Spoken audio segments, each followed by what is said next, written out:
अच्छा, गुप्त काल के बारे में एक छोटा सा डिस्क्लेमर है। दिमाग में ये हमेशा रहता है कि जो राजा जीतेगा वो हारे हुए राजा की बेटी से विवाह कर लेगा, या जो ताकतवर होगा।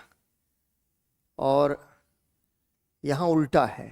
चंद्रगुप्त द्वितीय की जो पुत्री है वो है प्रभावती, और उसका विवाह वाकाटकों में हुआ है। तो जो आखिरी लाइन जो लिखा था हमने वही सही था। ठीक है, हाँ, लास्ट हैंड आउट में, हाँ, उसको जरा सा तुम लोग देख लेना। ठीक है, अब आओ गुप्तोत्तर काल। और गुप्तोत्तर काल के अंदर जो राजनीतिक घटनाएं हैं वो राजनीतिक घटनाएं एक व्यक्ति के इर्द गिर्द घूमती रहती हैं, और वो है हर्षवर्धन। ठीक है, हर्षवर्धन। हर्षवर्धन ने गुप्त काल के पतन होने के बाद उत्तर भारत को एक बार फिर से एक राजनीतिक इकाई के तौर पर पुनर्संगठित कर दिया। लेकिन यहां गुप्तोत्तर काल की विशेषता क्या है कि ये उत्तर भारत में यह काम हर्षवर्धन ने किया, और दक्षिण भारत में इस काल में कई छोटे छोटे राज्य उभर के आते हैं। ठीक है, तो गुप्तोत्तर काल की जो मूल प्रवृत्ति है वो एक बार फिर से वही है जो मौर्योत्तर काल की प्रवृत्ति थी। जब एक बड़ा साम्राज्य आता है और वो साम्राज्य जब विघटित होता है तो छोटे छोटे बहुत सारी राजनीतिक शक्तियां निकल के आती हैं। ठीक, अब इसमें दक्षिण भारत, पश्चिम भारत, ठीक है, ये तीन बड़ी इकाइयां यहां हमें दिखाई देती हैं। ठीक, क्योंकि जो भी उत्तर भारत पर राज्य करता है और राजनीतिक रूप से उसको संगठित करने का प्रयास करता है, उसका टकराव पश्चिम भारत की शक्ति से होना बहुत स्वाभाविक है। क्योंकि नक्शे को अगर आप ध्यान रखिए तो ये जो नक्शा है इसमें उत्तर भारत की कोई भी शक्ति जब विस्तार करेगी तो सबसे पहले वो मालवा को जरूर नियंत्रण में रखना चाहेगी, और जब मालवा को नियंत्रण में वो रखना चाहेगी तो पश्चिम भारत की शक्तियों के साथ उसका टकराव होगा, और साथ ही साथ दक्षिण भारत की शक्तियों के साथ भी उसका टकराव होगा। तो हर्षवर्धन क्या कर रहा है? हर्षवर्धन उत्तर भारत को उसने एक बार फिर से राजनीतिक एकीकरण में के सूत्र में बांध दिया। अब इसी समय यहां वल्लभी के शासक हैं जो मैत्रक वंश के शासक हैं। ठीक है, मैत्रक वंश के शासक हैं, और ये यहां से हर्ष का साम्राज्य जो है चारों ओर उत्तर भारत में फैल जाता है। इसी समय में महत्वपूर्ण यह है कि हर्ष के पहले का जो एक छोटा सा घटनाक्रम है वो है मौखरी वंश। ठीक है, मौखरी वंश जिसका संबंध जो है हर्ष से जुड़ता है। तो यहां आगरा और अवध, या ठीक है औध भी कहते थे उसको, इन इलाकों में, छोटे से इलाके में मौखरी वंश का शासन है। अब इसको समझ लेना थोड़ा सा। गुप्तोत्तर काल में आकर, और गुप्तोत्तर काल में भी अभी तुम जब देखोगे, गुप्तोत्तर काल एक तरह से उत्तर भारत के संदर्भ में हम कह लेते हैं, लेकिन जब दक्षिण भारत के बारे में भी पढ़ेंगे और ये सब भी कहानी पढ़ेंगे तो दिमाग का दही बन जाएगा। कौन आ रहा है, कौन जा रहा है, किसका कहां राज्य है, एक ही जगह पर तीन तीन लोगों का राज्य है। दक्षिण भारत पूरा पढ़ डालो तो पता चलता पल्लव कहां थे, तो पता चलता पल्लव बाद में आए थे, उसी इलाके में थे। मतलब कंफ्यूजिंग है। तो इस वाले हिस्से को पढ़ते समय बेसब्र नहीं होना है कि सर बिल्कुल स्प्रिंग निकले जा रहे, छल्ले निकले जा रहे दिमाग के, वो नहीं करना है। आराम से पढ़ोगे तो समझ में आएगा, इसीलिए थोड़ा हम ऐसे शुरू कर रहे हैं इसको। तो मौखरी वंश समझ गए। इसके बाद अभी इस पर डिटेल से बात करेंगे। ये हरियाणा के अंदर एक जगह है थानेश्वर। ठीक है, मूल रूप से हर्षवर्धन का संबंध जो है वंश के तौर पर थानेश्वर से है, और बाद में वो आ जाता है और नीचे उत्तर प्रदेश में कन्नौज के अंदर अपना राजधानी बना लेता है। और फिर वो मौखरी वंश जो है, जो आगरा अवध पे काम कर रहा है, उसका बहुत तगड़ा झगड़ा है शशांक से, और शशांक मौखरी वंश के राजा की हत्या कर देगा। तो ये थानेश्वर और मौखरी दरअसल एक हो जाएंगे, और हरियाणा और कन्नौज, ठीक है। कन्नौज आप देख रहे हैं, अगर नक्शे पर आप देखिए कन्नौज कहाँ है, फर्रुखाबाद, ठीक है। कन्नौज कानपुर और लखनऊ के बीच का जो थोड़ा सा इलाका है, ठीक है। तो ये इस इलाके में इस वंश का शासन आ जाता है। और हमने देखा ही था कि उसी समय में जो है वाकाटक भी है, ठीक है। दक्षिण भारत में वाकाटकों का अपना राज्य जो है बाद के समय में भी काबिज होता है। वल्लभी के जो मैत्रक हैं ये तो टकरा ही रहे हैं, लेकिन गुप्त काल में ही हमने देखा था कि बहुत तेजी से हूण भारत की ओर बढ़ने का प्रयास कर रहे थे, जिनको स्कंदगुप्त ने रोका था, याद है ना, स्कंदगुप्त ने रोका था। तो ये राजनीतिक जो परिस्थिति है, उस परिस्थिति में आप ये देखिए कि गुप्तों के एक सामंत हुआ करते थे जो थानेश्वर में रह करके राजपाट संभालते थे। और गुप्त राज्य की प्रकृति हमने आपको बताई थी, बड़ी बड़ी उपाधियां लेनी है ना। बड़ी उपाधियां इसलिए लेनी है क्योंकि छोटे छोटे सामंत हैं, ठीक। जैसे एक इंस्टीट्यूट के अंदर बहुत सारे टीचर्स होंगे और एक जो है उसके अंदर कोई डायरेक्टर होगा ना फैकल्टी का, तो वो हायरार्की बन गई, तो हम क्या कहेंगे कि हम डायरेक्टर हैं, फैकल्टी नहीं होंगे। क्यों? क्योंकि हमको देखा ना, ये भाई थोड़ा सा हमको ऊंचा समझो। तो उपाधियों का खेल हमने आपको समझाया है। तो ये उनके सामंत हैं, और जो ये सामंत हैं इसी वंश के जो है शासक आगे चल करके हर्ष का साम्राज्य स्थापित कर देते हैं, ठीक है ना। और हर्षवर्धन 606 ईस्वी में लगभग उत्तर भारत में अपनी सत्ता को स्वतंत्र रूप से स्थापित कर लेता है, और फिर धीरे धीरे दूसरे अन्य सामंतों को भी पराजित करके अपनी अधीनता मनवाने के लिए उसको विवश कर देता है, ठीक है। अब इस काल में एक घटना जिसका एक बहुत ही छोटा सा जिक्र है जो हमने किया था, कि आप ये देखिए कि राजनीतिक परिदृश्य क्या है। हमने बताया था कि मगध का साम्राज्य है जो जिसका केंद्र पाटलिपुत्र है, मौर्य साम्राज्य है जिसका केंद्र पाटलिपुत्र है।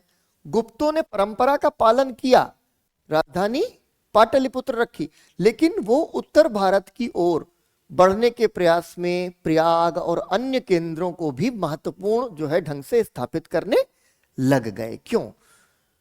केंद्र का विघटन हो रहा है, साम्राज्य का चरित्र बदल रहा है, राजनीति का भी चरित्र बदल रहा है। ज्यादा जो है आपको अधिक से अधिक केंद्र की ओर आने की गुंजाइश लग रही कि आप केंद्र की ओर बढ़िए। नहीं, अगर आप बढ़ेंगे तो पाटलिपुत्र तो पटना है और पटना किनारे पड़ जाता है। तो ये गुप्तों को भी ये मजबूरी लग रही है, लेकिन फिर भी उन्होंने राज वहां से किया। हर्ष के समय में ये राजनीतिक सत्ता केंद्र फाइनली खिसक के पाटलिपुत्र के हाथ से निकल जाता है, क्योंकि पाटलिपुत्र का पतन हो रहा है।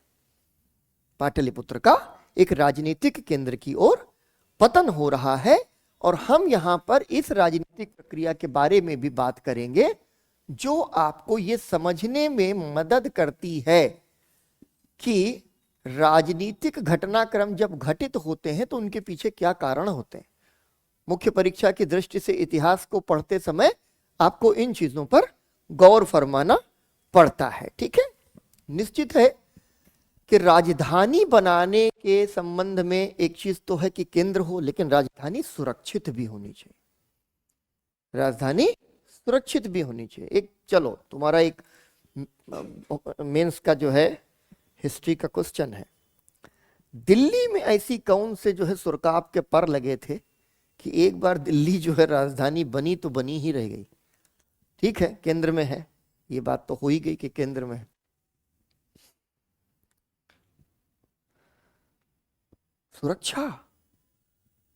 सुरक्षा की दृष्टि से अगर बहुत बड़ी भीड़ है और उस भीड़ पर हमला होता है तो जो केंद्र में है वो सबसे अधिक सुरक्षित है। पहली चीज तो यह है, तो दिल्ली केंद्र में है, आपके सीमावर्ती राज्य बहुत दूर हैं। दूसरी चीज क्या है कि किसी भी आक्रमण की परिस्थिति में राजधानी के आसपास, मतलब आप क्या करते हैं, दो तरीके का होता है। अगर आपकी सीमाएं मजबूत हैं, जैसे आज आधुनिक सीमाओं पर सेनाएं क्या करती हैं, वहीं तैनात है, सारा झगड़ा है सीमा पर ही लड़ लेंगे। अगर खिसक खिसक के वापस पीछे आना भी पड़ेगा तो टेक्टिकली वहीं से पीछे आएंगे। लेकिन मध्यकालीन जो राज्य है और राजनीति है, उसमें कई बार जो है, जो आपका सीमावर्ती जो क्षेत्र है वो बहुत पोरस हो जाता है, बहुत ही विरल हो जाता है, बार बार हमला हो रहा है और तोड़ दिया दीवार को। तो ये जो राजधानी है, इस राजधानी के ठीक पास में दो तीन बढ़िया बढ़िया लड़ाई के मैदान मौजूद हैं, जो यमुना नदी से जुड़े हुए। इतनी सारी लड़ाइयां पानीपत में क्यों लड़ी गई, यही रीजन है। ठीक है कि दिल्ली में बैठे हैं, अब ये घुस ही आया है गेट तोड़ के, तो दिल्ली के ठीक पहले, इसलिए क्योंकि दिल्ली से रसद ले जाना, राशन पानी गोला बारूद सेना भेजना यहां से आसान है। ठीक है, इतना बड़ा बाजार है और यमुना से जुड़ा हुआ है। तो एक सबसे बड़ी, मैं सिर्फ ये बता रहा हूं कि एक सबसे बड़ी प्राथमिकता ये भी होती है राजधानी बनाते समय कि वह सुरक्षित भी हो। कन्नौज की भौगोलिक स्थिति ऐसी है कि उसको आप आराम से किलाबंद कर लेंगे। ठीक है, इस पर हम लोग बात करेंगे। अब देखो, ये जो थानेश्वर है, ये थानेश्वर एक तरफ वहां पर वो जो सतलुज का इलाका है, ठीक है, सतलुज का इलाका, और सतलुज के बाद ये जो है यमुना का भी इलाका पड़ जाता है। थानेश्वर यहां पर दो नदियों के बीच में स्थित है, इसलिए थानेश्वर में एक जो है सामंत हुए, उनका नाम हुआ पुष्य भूति। ठीक है, इसी के नाम से फिर ये वंश भी बना और चला, पुष्य भूति। और यहां पर इन्होंने एक स्वतंत्र राज्य की लगभग स्थापना कर ली गुप्तों के बाद में। और किसी समय में गुप्त साम्राज्य में इनकी सैन्य भूमिका बहुत हुआ करती थी। क्यों? क्योंकि हमले कहां से हो रहे थे, हुणों की तरफ से।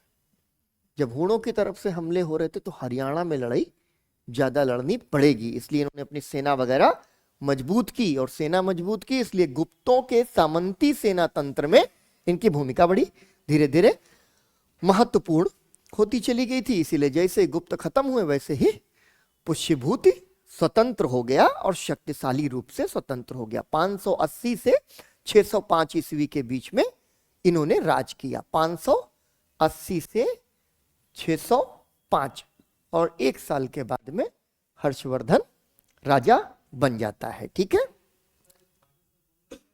हाँ, बंबई में थाने है, थानेश्वर नहीं है, ये थानेश्वर है। ठीक है, वो थाने है। ठीक है, हाँ, ठाणे के साथ भी ये भी होता ना कि हमारे यहाँ खड़े हो जाओ को कहते हैं कि ठाणे हो जाओ, लेकिन हिंदी सिनेमा में भी कहते कि ठाणे रहियो, है ना, तो सबको सिखा दिया ना, ठाणे रहियो बाके यार, तो फिर ठाणे रहियो सबको समझ में आ गया कि हाँ क्या होता है ठाणे रहियो। ठीक है, चलो, अब ये जो है इन्होंने क्या किया, एक तरफ ये हुड़ों से लड़ रहे हैं, दूसरी तरफ ये गुर्जरों से भी लड़ रहे हैं, गुर्जरों से भी लड़ रहे हैं। तो हुड़ों से भी लड़ना है, गुर्जरों से भी लड़ना है, तो सेना मजबूत है, और जब सेना मजबूत है तो इसका मतलब है कि आप बहुत आराम से किसी भी राजनीतिक विघटन की स्थिति में स्वयं को स्वतंत्र कर लेंगे। ठीक है, अब क्या हुआ, यहां इन्होंने अपना जो प्रभाव क्षेत्र था, इनका उद्देश्य वही था कि हम मालवा जाएं और मालवा को भी कंट्रोल करें। तो मालवा को कंट्रोल करें तो हमको पश्चिम भारत को भी कंट्रोल करना पड़ेगा, गुजरात के शासक को भी कंट्रोल करना पड़ेगा। तो इनकी बेटी थी राज्यश्री, राज्यश्री की इन्होंने शादी कर दी। यहां मौखरी वंश के एक राजा हुआ करते थे, राजवर्धन। ठीक है, उनसे शादी कर ली। अब देखो यहां पर शादी हो गई तो रिश्ता हो गया, हर्षवर्धन साला हो गया, और मौखरी वंश के जो राजवर्धन थे वो हो गए जीजाजी। राज्यवर्धन बहुत लंबे समय तक शासन कर नहीं पाए। राज्यवर्धन का, मौखरी वंश के जो शासक थे, राज्यवर्धन 5 ईस्वी से 606 ईस्वी, 1 साल बेचारे वो शासन कर पाए। यहां हमने आपको बताया कि इनके ऊपर सबसे ज्यादा जो है प्रतिद्वंदिता शशांक मानता था, और शशांक ने क्या किया, धोखे से इनकी हत्या कर दी। शशांक के बारे में आप जानते हैं, गौड़ वंश का है, ठीक है, गौड़ वंश का शशांक, इसने मौखरी वंश के राज्यवर्धन की हत्या कर दी। और राज्यवर्धन की जब हत्या हो गई तो मौखरी जो सामंत थे उन्होंने हर्ष से यह अनुरोध किया कि आप यहाँ की सत्ता को संभाल लीजिए। तो फिर वो मौखरी वंश और थानेश्वर एक तरीके से एक हो गए। अब देखो, आ जाओ हर्षवर्धन पर। ये तो नक्शा वक्शा तुम लोगों ने समझ लिया। हर्षवर्धन के कुछ से संबंधित कुछ तथ्य बहुत महत्वपूर्ण है प्रारंभिक परीक्षा के लिहाज से। बाकी ये जो काल है पूरा का पूरा, इस काल को आप इस दृष्टिकोण से भी पढ़ें कि यहाँ बहुत से संघर्ष हो रहे हैं, उन संघर्षों की वजहें क्या हैं, ठीक है। इसीलिए हमने आपको जैसे मालवा का जिक्र किया, हुणों के आक्रमण का जिक्र किया, मौखरी वंश ने थानेश्वर के जो है पुष्य भूतियों से संबंध इसलिए स्थापित कर लिए क्योंकि शशांक का हमला है। या ऐसा नहीं है, लव अफेयर नहीं था इसमें कोई, है ना, ये बिल्कुल पॉलिटिकल मैरिज है इनके, ये डिप्लोमेटिक मैरिजेस हैं, इनके पीछे कोई ना कोई कारण हुआ करता था। तो थानेश्वर के शासक और मौखरी शासक इन्होंने अलायंस बनाया, तो एक तरफ इनको शशांक से लड़ने में मदद मिली और दूसरी तरफ इनको वल्लभी के मैत्रकों और हुणों के खिलाफ भी लड़ने में मदद मिल गई, ठीक है। अब ये बड़ा विशिष्ट राजा बन जाता है, बहुत ही विशिष्ट राजा है।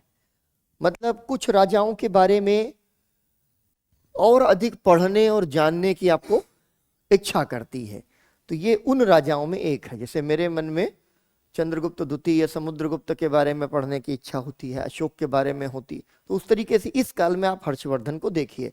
606 ईस्वी से लेकर के और फिर 647 ईस्वी तक ये राज्य करता है, इसको केंद्र बना करके, ठीक है। और यहां पर इसके लिए फायदेमंद ये था कि थानेश्वर जो है इस प्रतिस्पर्धा में ऊपर पड़ जाता था, और कन्नौज जो था वो कन्नौज उत्तर प्रदेश में वो थोड़ा सा नीचे होता था। तो इसने मौखरी वंश की जो परंपरागत राजधानी थी कन्नौज, उस कन्नौज को ही अपनी राजधानी बना लिया, ठीक है।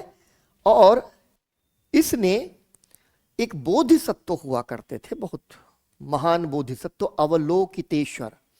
अवलोकितेश्वर ने इनको सलाह दी कि तुमको कौन कौन सी उपाधि रखनी चाहिए। पहली तो राजपुत्र, राज्य करने के लिए ही पैदा हुए हो बेटा, ठीक है, ये जनता को समझाने के लिए एक उपाधि हो गई राजपुत्र की उपाधि, और दूसरी हो गई शिलादित्य, ठीक है। अब हर्ष में ने, अब इसमें ये तुम ऐसी कोई चीज नहीं है जिसको बहुत ही ज्यादा इसको मार्क करना हो, पढ़ लो गंभीरता से, बस इसको पढ़ के अपने दिमाग में रखना है। उसके बाद आओ, कन्नौज का राजनीतिक केंद्र के रूप में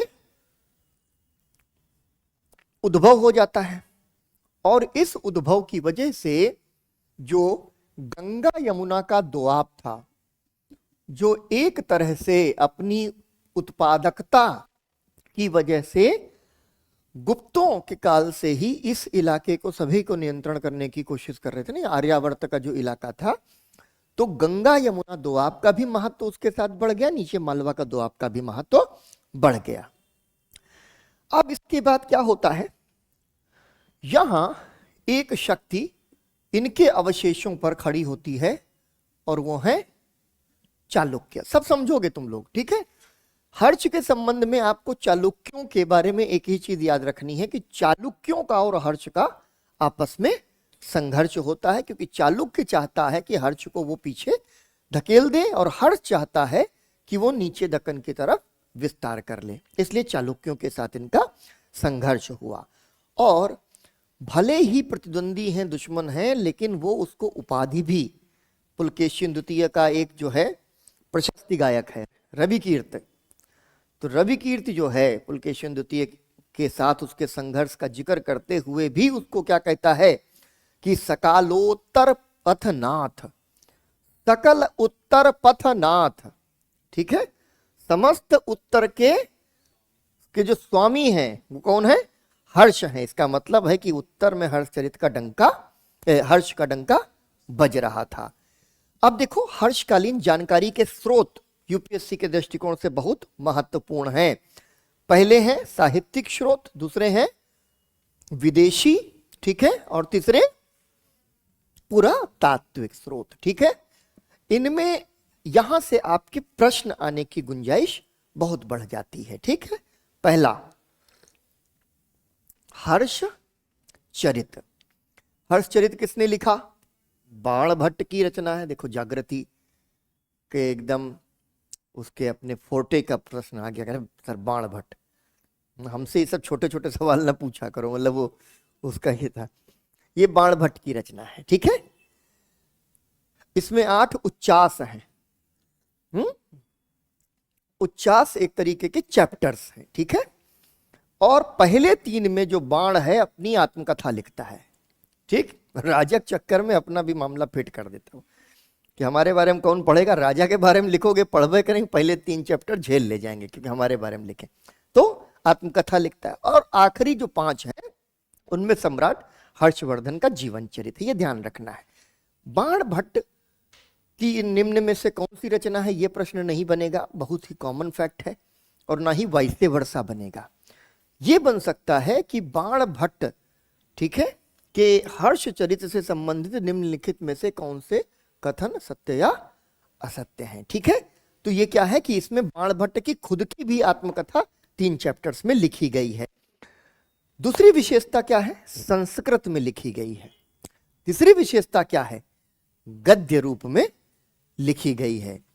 और जागृति इस चीज को जानती है कि संस्कृत में काव्य की जो परंपरा है वो गद्य की परंपरा से अधिक समृद्ध और उन्नत रही है। इसलिए यह तथ्य यूपीएससी के दृष्टिकोण से महत्वपूर्ण हो जाता है कि गद्य रूप में लिखी है। तो हर्ष के पूर्वजों के बारे में भी लिखता है और हर्ष के जो शासन काल का एक महत्वपूर्ण स्रोत बन जाता है ये, ठीक। दूसरी रचना बाणभट्ट की है कादंबरी, और ये वाकई एक बड़ी क्लासिकल रचना है। मतलब अगर बाणभट्ट जैसे तुलसी के लिए कहा जाए कि उनकी सर्वश्रेष्ठ रचना रामचरितमानस है, और रामचरितमानस के बाद तुलसी ने बहुत अच्छा लिखा, लेकिन रामचरितमानस हो गया था। वो जो कलम तोड़ लेखन होता है वो रामचरितमानस में हो गया। बाणभट्ट का कलम तोड़ लेखन कादंबरी है, और इसमें भी वो हर्षकालीन सामाजिक धार्मिक जीवन का स्वरूप वर्णन करता है, और यह एक उपन्यास है, ठीक है। तीसरा महत्वपूर्ण साहित्यिक स्रोत है आर्य मंजूश्री मूल कल्प। बहुत महत्वपूर्ण यह है कि यह थोड़ा सा अननोन फैक्ट है, ठीक है। बाणभट्ट जितना प्रचलित या जो है वो नहीं है। तो आर्य मंजूश्री मूल कल्प के बारे में आप पहली चीज तो यही आपको ध्यान रखनी है कि यह हर्षचरित या हर्ष के शासनकाल की संबंध में हमारे लिए एक बहुत महत्वपूर्ण ग्रंथ है। लेकिन क्या है? महायान बौद्ध ग्रंथ है। टिक कर लिया करो, जैसे महायान लिखा है टिक करो, महायान बौद्ध ग्रंथ है। और प्रकाशित ये बहुत बाद में होता है, ये श्रुति परंपरा में चलता चला आया। 1000 श्लोक हैं इसके अंदर। गणपति शास्त्री ने 1905 में इसको 25 में कंपाइल किया था फाइनली। और ईसा पूर्व 7वीं शताब्दी से लेकर 8वीं शताब्दी ईस्वी तक का इतिहास ये लिखते हैं। तो हर्ष के जीवन काल से संबंधित या शासन काल से संबंधित जानकारी मिलती है आर्य मंजूश्री मूल कल्प में, लेकिन यह एक तरह से इतिहास लेखन का प्रयास है जिसमें वो ईसा पूर्व 7वीं सदी तक जाते हैं, ठीक है। और चूंकि महायानी है इसलिए वो बौद्ध धर्म का भी इतिहास इसमें लिखते हैं, ठीक है। और यहां हर्ष को ये केवल ह कहकर संबोधित करते हैं, ठीक है, ज्यादा नहीं बोलते हैं, तो ह कहते हैं खाली। अब एक अन्य बहुत महत्वपूर्ण स्रोत इतिहास में कैसे लिखा जाता है, 2-3 अलग अलग सोर्सेस को अगर मिल जाते हैं। मान लो कि नूरजहां ने हमको इतिहास के संबंधित कोई एक घटना बताई, वो देश और दुनिया का इतिहास नहीं, हम लोगों के अपने इंस्टीट्यूट के इतिहास के बारे में, और हम उसका इतिहास लिखने जा रहे हैं, तो फिर हम राजकुमार से ये पूछेंगे कि उस दिन क्या तुम भी क्लास में मौजूद थे, क्या कुछ इस तरह की बढ़िया बातचीत हुई थी और ये सब हुआ था। तो ये जब पुष्टि कर देगा तो क्या होगा कि वो हो गए क्रॉस चेक। जब क्रॉस चेक हो जाता है तो वो इतिहास ज्यादा महत्वपूर्ण होता है। हर्ष के बारे में दूसरा महत्वपूर्ण स्रोत बन जाता है ह्वेनसांग और उसका विवरण।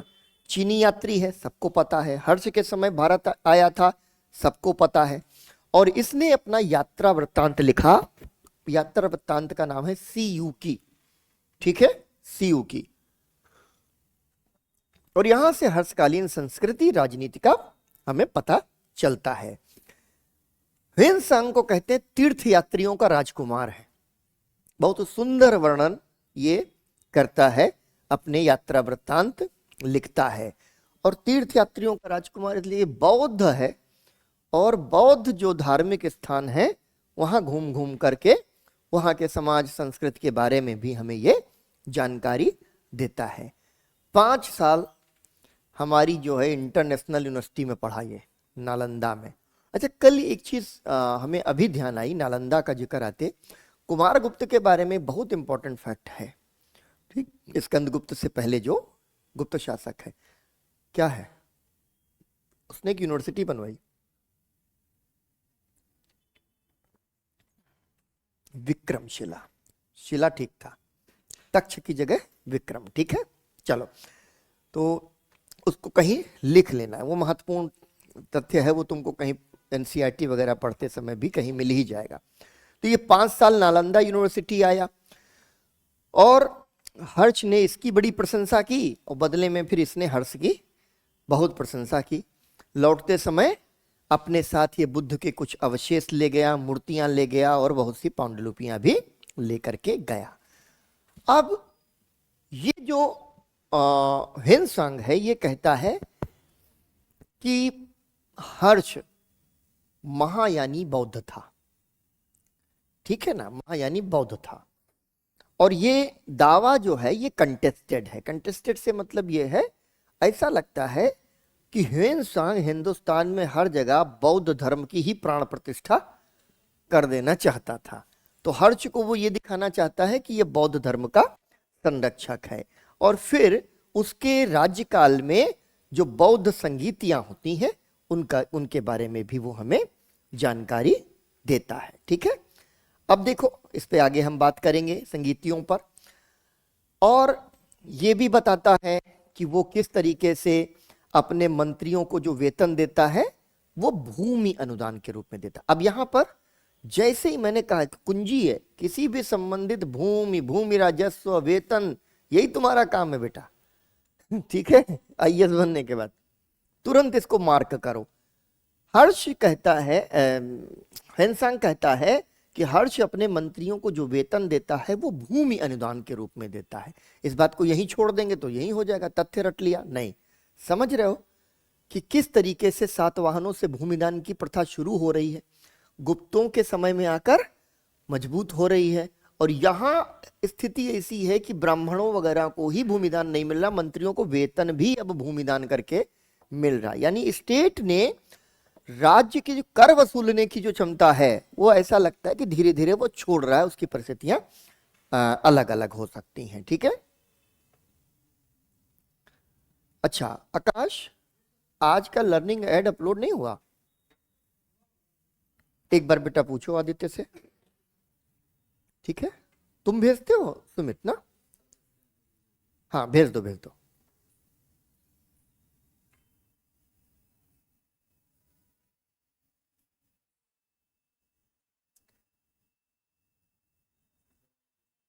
हाँ बोलो आदित्य को। वो कल हमने बताया, अभी जब हम पढ़ेंगे बौद्ध जैन धर्म तो और सुनेंगे, सोचे। हाँ, बौद्ध धर्म की 2 शाखाएं बन गई थी, याद करो कल की क्लास में, महायान और हीनयान हम लोग कह रहे थे, ठीक है ना। जो परंपरावादी थे, शुद्धतावादी थे, उनको हीनयानी कहा गया, और ये स्वयं को महायानी कहने लगे, जिन्होंने कहा था कि बुद्ध धर्म की शिक्षाओं को समय संदर्भ के हिसाब से बदलना पड़ेगा। और अगर हम बदलेंगे तो समझाएगा कौन, इसलिए बुद्ध तो ही है लेकिन बोधिसत्व होना पड़ेगा, ठीक है। अपने समय संदर्भ में बदलने की इन्होंने बात की थी, उस पर आगे हम लोग बात करेंगे, ठीक है। तो ये कहता है कि हर्ष जो है, हर्ष बौद्धों को संरक्षण दे रहा है, महायानी बौद्ध धर्म को संरक्षण दे रहा है, लेकिन ब्राह्मणों का विरोध कर रहा है और हीनयानियों का भी विरोध कर रहा है, ठीक है।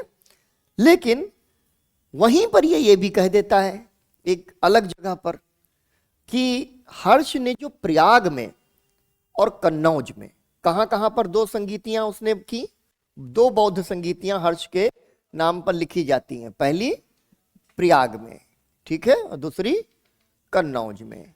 प्रयाग का महत्व देखो यहां पर भी बढ़ता जाता है।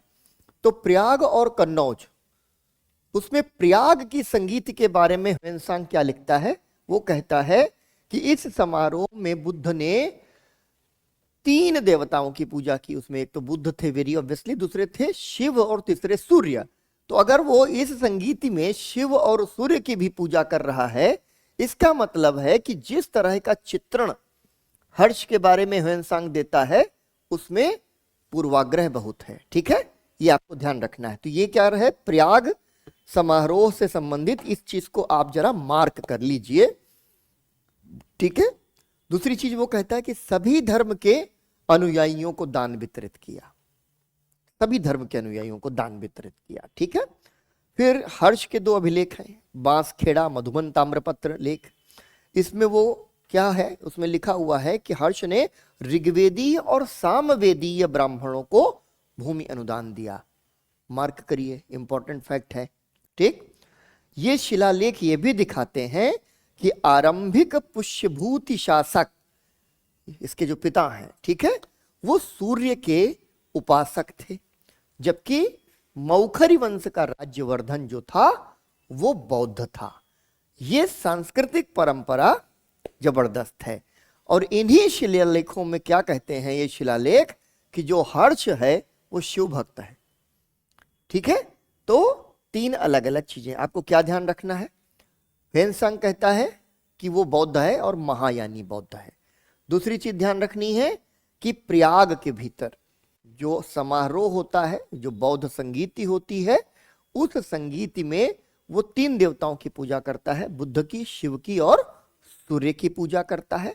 लेकिन उसके जो अपने 2 अभिलेख हैं, वो दोनों अभिलेख ये बताते हैं कि वो दरअसल शिव भक्त है, ठीक। अगर कभी गुप्तोत्तर काल में धर्म से संबंधित, बौद्ध धर्म के पतन से संबंधित, ठीक, कोई प्रश्न बने तो आपके लिए ये इनसाइट्स एनालिटिकल है, विश्लेषण करने में आपकी मदद करेंगी, ठीक है। हर्ष साहित्य में बहुत अभिरुचि रखता है, नाटक लिखता है, 3 लिखो, इधर टिक करो, प्रियदर्शिका, रत्नावली, नागनंद। अब कोई भी चौथी रचना इसमें शामिल करके आपसे पूछा जाए कि इनमें से कौन हर्ष द्वारा रचित हैं, तो कंफ्यूज नहीं होना है, इसलिए इस तथ्य को ध्यान रख लो। और जो पहले 2 इसके नाटक हैं वो किस चीज से शुरू होते हैं, ब्राह्मण देवताओं के मंगलाचरण से। तो जो खुद लिख रहा है उसमें वो ब्राह्मण देवताओं का मंगलाचरण कर रहा है। ये अलग एक बहुत महत्वपूर्ण बात आपकी हो जाती है, यह सिद्ध करने के लिए कि भैया मानो न मानो पक्षपात तो दिख रहा है ह्वेनसांग के लेखन के अंदर। दूसरी एक महत्वपूर्ण रचना जो हर्ष के शासनकाल के संबंध में जानकारी देती है वो है ह्वेनसांग की जीवनी। और इसकी जीवनी लिखी ही ली नामक एक व्यक्ति ने, और उस जीवनी में भी वो कुछ अतिरिक्त सूचनाएं हमको हर्ष के संबंध में प्रदान करता है, ठीक है। रचना का नाम हीली है, बील ने उसका अनुवाद किया था। फिर आता है एक और यात्री, यह भी चीनी यात्री है, नाम है इत्सिंग, ठीक है। और ये भी इत्सिंग भी इसके संबंध में बहुत महत्वपूर्ण जानकारी देता है, ठीक है। अब ये जो किताब है a record of the Buddhist religion, ये इसका अंग्रेजी अनुवाद एक बौद्ध भिक्षु होते थे तक्कुसु, उन्होंने किया था। स्टेटमेंट के लिहाज से आप इसको दिमाग में कहीं किसी कोने में डाल दीजिए। अब आइए बांसबेड़ा का लेख। विलेखीय स्रोतों पर जब हम आते हैं तो बांसखेड़ा का लेख कहाँ स्थित है? उत्तर प्रदेश के शाहजहांपुर में स्थित है। और यहां पर वो पता चलता है कि हर्ष संवत, ठीक है, अर्थात 628 ईस्वी, हर्ष संवत 22 अर्थात 628 ईस्वी का एक लेख अंकित है। जो कब मिला? 1894। इससे कोई मतलब नहीं है, लेकिन आपको याद रखना है कि यहां हमें हर्ष संवत के बारे में भी जानकारी मिलती है बांसखेड़ा के लेख से, ठीक है। इसके साथ साथ 2 ब्राह्मणों को ये दान कर रहा है और बालचंद्र भट्ट स्वामी मरकट सागर नामक गांव दान कर रहा है इन ब्राह्मणों को। फिर राज्यवर्धन जो है मालवा के शासक देवगुप्त पर विजय प्राप्त करता है और कैसे शशांक द्वारा देवगुप्त की हत्या कर दी जाती है, ये भी हमको जो है बांसवाड़ा के लेख से पता चलता है, ठीक है। फिर आता है मधुबन का लेख। ये क्या है? हर्ष संवत 25 का लेख है, यानी 631 ईस्वी का, और ये मऊ से मिलता है। हर्ष की जो मऊ आजमगढ़, ठीक, यहां से यह लेख मिलता है। अब यहां पर बार बार आप ये देखते हैं कि अब उत्तर प्रदेश जो है वो एक महत्वपूर्ण राजनीतिक केंद्र के तौर पर स्थापित उत्तर प्रदेश, क्योंकि राजधानी ही कन्नौज स्थानांतरित हो जाती है, ठीक है। अब यहां पर भी एक भूमिदान का, ग्राम दान का उल्लेख आपको मिलता है। फिर पुलकेशिन द्वितीय का जो ये अभिलेख है, एहोल अभिलेख, बहुत महत्वपूर्ण अभिलेख है। इससे प्रश्न कभी भी पूछा जा सकता है। 633-34 ईस्वी का यह लेख है और इसमें जो रवि कीर्ति है, जो दरबारी कवि है पुलकेशिन का, वो कहता है कि पुलकेशिन ने सूर्य के समान बढ़ते हुए अश्वमेघ यज्ञ के घोड़ों को, हर्ष के अश्वमेघ यज्ञ के घोड़ों को रोक दिया, यानी उसको पराजित कर दिया। अब बड़ा मजेदार है, एहोल अभिलेख में रवि कीर्ति दरबारी कवि है, राजा जो है उसके बारे में उसको लिखना ही है अच्छा, वरना वो बाला मूवी देखी ना जिसमें वो अक्षय कुमार ऐसे ऐसे करता है, अगर वो सही सही लिख देगा तो फिर राजा कह देगा हटाओ। यहां पर ये बात पता चलती है। लेकिन जो हर्षचरित है उसमें बाण भट्ट, जो इनका दरबारी कवि है, वो लिखता है कि पुलकेशिन को हरा दिया। अब ये क्या 2 काउंटर फैक्ट है। तो हम लोग इतिहास जो लिखते हैं लोग, उनके लिए बड़ी चुनौती होती कि इसमें किसको सही माने। दोनों के दोनों दरबारी हैं और इस वजह से अपने दरबार के बारे में लिख रहे हैं। तो कुछ अन्य स्रोतों के माध्यम से पता चलता है कि शायद पुलकेशिन ने हर्ष के दक्षिण अभियान रोक दिए थे और पुलकेशिन ने इसको पराजित किया था। फिर आ गया अगला स्रोत हर्ष के बारे में, मोहरें नालंदा और सोनीपत से ये मिलती हैं, ठीक है। पहली मोहर मिट्टी की है और दूसरी तांबे की है। अगर हम केवल इन्हीं 2 प्राप्त मोहरों के आधार पर यह कहना चाहें तो ये पता चलता है कि शायद राज्य अब सस्ती मुद्रा जो है वही टकसाल में ढलवा रहा है और मिट्टी की भी मोहर चल रही है। इसका मतलब है कि राज्य में किसी न किसी स्तर पर आर्थिक संकट गहरा हो गया है, ठीक है। और इन मोहरों पर क्या होता है, महाराज राजवर्धन प्रथम से लेकर हर्षवर्धन तक की वंशावली खुदी हुई है और सोनपत मोहर के ऊपर ही हर्ष का पूरा नाम हर्षवर्धन मिलता है। इसलिए 2 तथ्य आपको दिमाग में रखने, सोनपत मोहर में हर्षवर्धन पूरा नाम, अदरवाइज क्या है, कोई उसको ह लिख देता है, कोई उसको हर्ष लिखता है, हर्षवर्धन, ठीक है, जिसे वर्धन राजवंश के साथ जोड़ लिया जाता है, ठीक है। अब उस एक चीज पर वापस आ जाते हैं और वो है कि कन्नौज का राजनीतिक केंद्र के रूप में जो उदय है, ये इस समय की एक बड़ी महत्वपूर्ण घटना है। और जैसा हमने आपको बताया कि राजधानी बहुत सोच विचार कर स्थापित की जाती थी, ठीक है।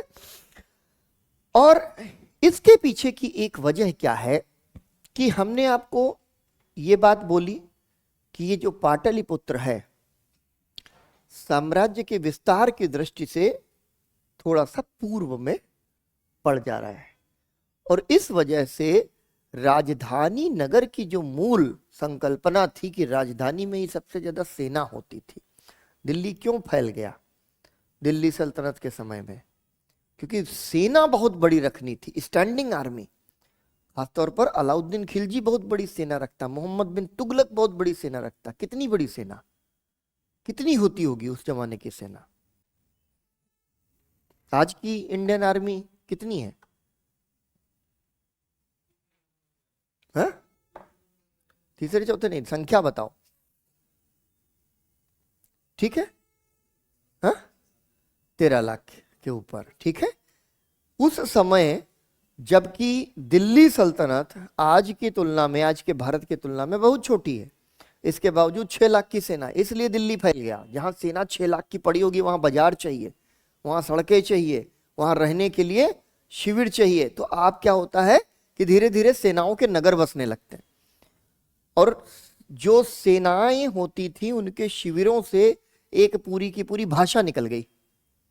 पूरी की पूरी भाषा कौन सी भाषा है? जो सेना के शिविरों से और बाजारों से निकल गई।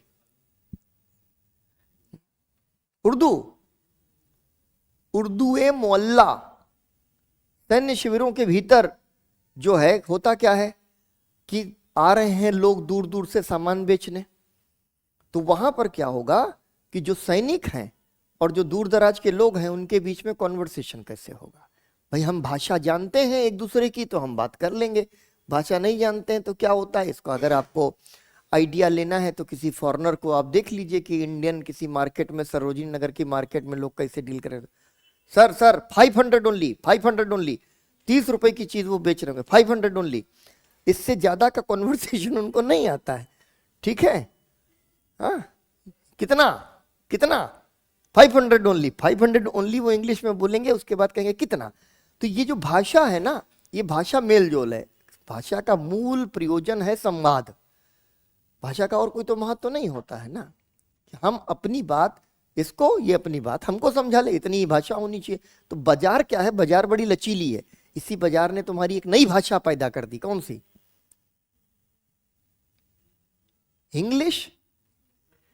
इंग्लिश भाषा पर जब तुम सोच रहे हो तो अपने दिमाग के आयाम ऐसे बढ़ाने कि कैसे, जैसे उर्दू है मोहल्ला एक बात आ गई, इंग्लिश हमने कहा ये बाजार की भाषा है। क्यों बाजार की भाषा? क्योंकि बाजार जान रहा है कि कंज्यूमर है हिंदी भाषी और दिमाग से वो आधा अंग्रेज है। तो इसको पूरी अंग्रेजी बताएंगे तो इसको समझ में नहीं आएगा, हिंदी बताएंगे तो इसको फैशन समझ में नहीं आएगा, तो इंग्लिश समझाओ। ये दिल मांगे मोर, ये जो टैग लाइन्स है ना, जिसमें एक कोई हिंदी वर्ड होगा, एक इंग्लिश वर्ड होगा, उसके कॉम्बिनेशन से वो बनाएंगे। धीरे धीरे भाषा ही चल गई इंग्लिश। और अब तो कुछ कोचिंग इंस्टीट्यूट जो है एक बैच भी निकालने लग गए, इंग्लिश बैच। अरे यार कॉन्फिडेंस दे दो बच्चों को। ये इंग्लिश तो अभी तक यूपीएससी ने इंट्रोड्यूस ही नहीं किया है ना। मीडियम ऑफ जो है आपका इंस्ट्रक्शन इंग्लिश हो भी सकता है, लेकिन जो बच्चा इंग्लिश पढ़ेगा वो लिखेगा किसमें? हिंदी में लिखेगा तो गड़बड़ लिखेगा, और इंग्लिश में लिखेगा तो गड़बड़ लिखेगा। तो आप तो खिचड़ी बेचारे भेजे दे रहे हैं। लेकिन अब मार्केट की डिमांड है तो हिंदी वाले बच्चे लो कॉन्फिडेंट हो करके इंग्लिश में जाना चाहते हैं। इंग्लिश में समझ में नहीं आता है तो वो क्या करते हैं, इंग्लिश में पढ़ लेंगे ताकि दिल को संतोष मिले, बाकी कुछ मिले चाहे ना मिले। ठीक है, तो भाषा। तो यहां पर क्या हो रहा है? यहां पर पाटलिपुत्र का राजनीतिक महत्व कम होता चला जा रहा है, और इसके बीच में कुछ छोटे छोटे जो क्षेत्र हैं जो मूल रूप से हम कहें तो सेना के शिविर जैसे हुआ करते थे, वो वहां उनको कहते थे जय स्कंधवार। ठीक है, कभी कभी स्कंधवार भी कहते हैं। ठीक है, जय स्कंधवार, जहां पर सेनाओं के शिविर लंबे समय तक रहते हों। ऐसे ही प्रश्न पूछ लेंगे कि जय स्कंधवार क्या है। ठीक है, ऐसे सीधे सीधे पूछ लेंगे। तो क्या करेंगे, ऊंचाई पर बनाए जाएंगे। ऊंचाई क्यों जरूरी होती है आपको पता है? आसानी से देख सकते हैं, आसानी से फेंक सकते हैं, है ना। अंकित का 3 मंजिल का घर है, नीचे झगड़ा करने वाले आ गए, नीचे 50 लोग हैं और ऊपर अंकित जो है अकेले है, बढ़िया गुम्मा तैयार रखे है ना, ईंटें। जब चाहेगा तो पूरी जो है फेंसिंग में कहीं से भी अपीयर होगा और 2 ईंटें मारेगा। इसकी जो ताकत है उसकी वेलोसिटी भी बढ़ा देगी ना, ज्यादा तेजी से। वैसे भी बिना अगर हम फेंके भी मार दें तो ईंट किसी के 2 मंजिल से गिरेगी तो काम हो जाएगा। तो हाइट, बहुत ही छोटा सा उदाहरण दिया आपको, लेकिन जो हाइट है इसको कहते हैं माउंटेड पोजीशन। ये माउंटेड पोजीशन पर है तो ऊंचाई पर स्थित होना चाहिए ताकि नीचे की सेनाएं स्पष्ट रूप से दिखती रहें। ठीक, क्यों जरूरी है इन सब चीजों पर थोड़ी थोड़ी बात कर लेना, आपको समझाना है कि विश्लेषण करना कैसे है। जो ये प्रश्न पूछा गया, जो हमने अभी आपको यमुना पानीपत का जिक्र बताया, वो प्रश्न ही यही है कि आखिर क्या कारण थे कि कई साम्राज्य प्रकंपी लड़ाइयां, साम्राज्य को हिला देने वाली लड़ाइयां दिल्ली के पास स्थित पानीपत में लड़ी गई। सर ये तो पढ़ाया ही नहीं गया था। एक एक चीज जो यूपीएससी पूछ रही है वो सब कुछ क्लास में पढ़ाना संभव नहीं। वो क्या संभव है, आपको ट्रेंड कर देना। तो हम क्या कह रहे हैं, कन्नौज। तो पहली चीज है कि ऊंचाई पर स्थित हो, और दूसरी चीज है कि बहुत बढ़िया अगर वो पहाड़ों से घिरा हुआ हो या नदियों से घिरा हुआ हो। जब आप जाएंगे लाल किला देखिए, तो लाल किला के बाहर एक ऐसे खाई बनी हुई है, वो खाई में पानी रहता था। तो पानी हमेशा जो है ना डिस्टेंस पैदा कर देता है। किसी भी सेना के लिए, किसी भी घुसपैठिए के लिए पानी के अंदर से गुजरना थोड़ा सा मुश्किल होगा। जब वो पानी से गुजर रहा तो आराम से उसको आप मार सकते हैं। तो यहां पर क्या होगा, सुचारू रूप से सेना की गतिविधियां चलेंगी। और यहां पर क्या जरूरी है कि आवागमन की भी सुविधा हो, ऐसा ना हो कि कटाथला इलाका हो, ताकि सेना की जरूरतें जो है वो पूरी हो।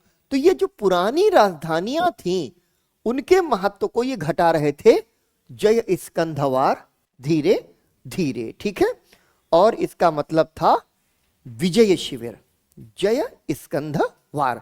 ये टर्म बहुत ही महत्वपूर्ण है इस काल के दृष्टिकोण से। ठीक, कन्नौज को पहले क्या कहते थे, कान्यकुब्ज। आज भी अगर आप उत्तर प्रदेश जाएंगे और कोई हम लोगों से पूछता था कि भाई आप कौन हैं, हमारे ऐसे सवाल पूछे तो सर ब्राह्मण है। तो कौन से ब्राह्मण है, अगला सवाल होता था। तो फिर होता था सर कान्यकुब्ज ब्राह्मण है। तो अच्छा अच्छा, ना कोई कहेगा सरयू पारी ब्राह्मण है।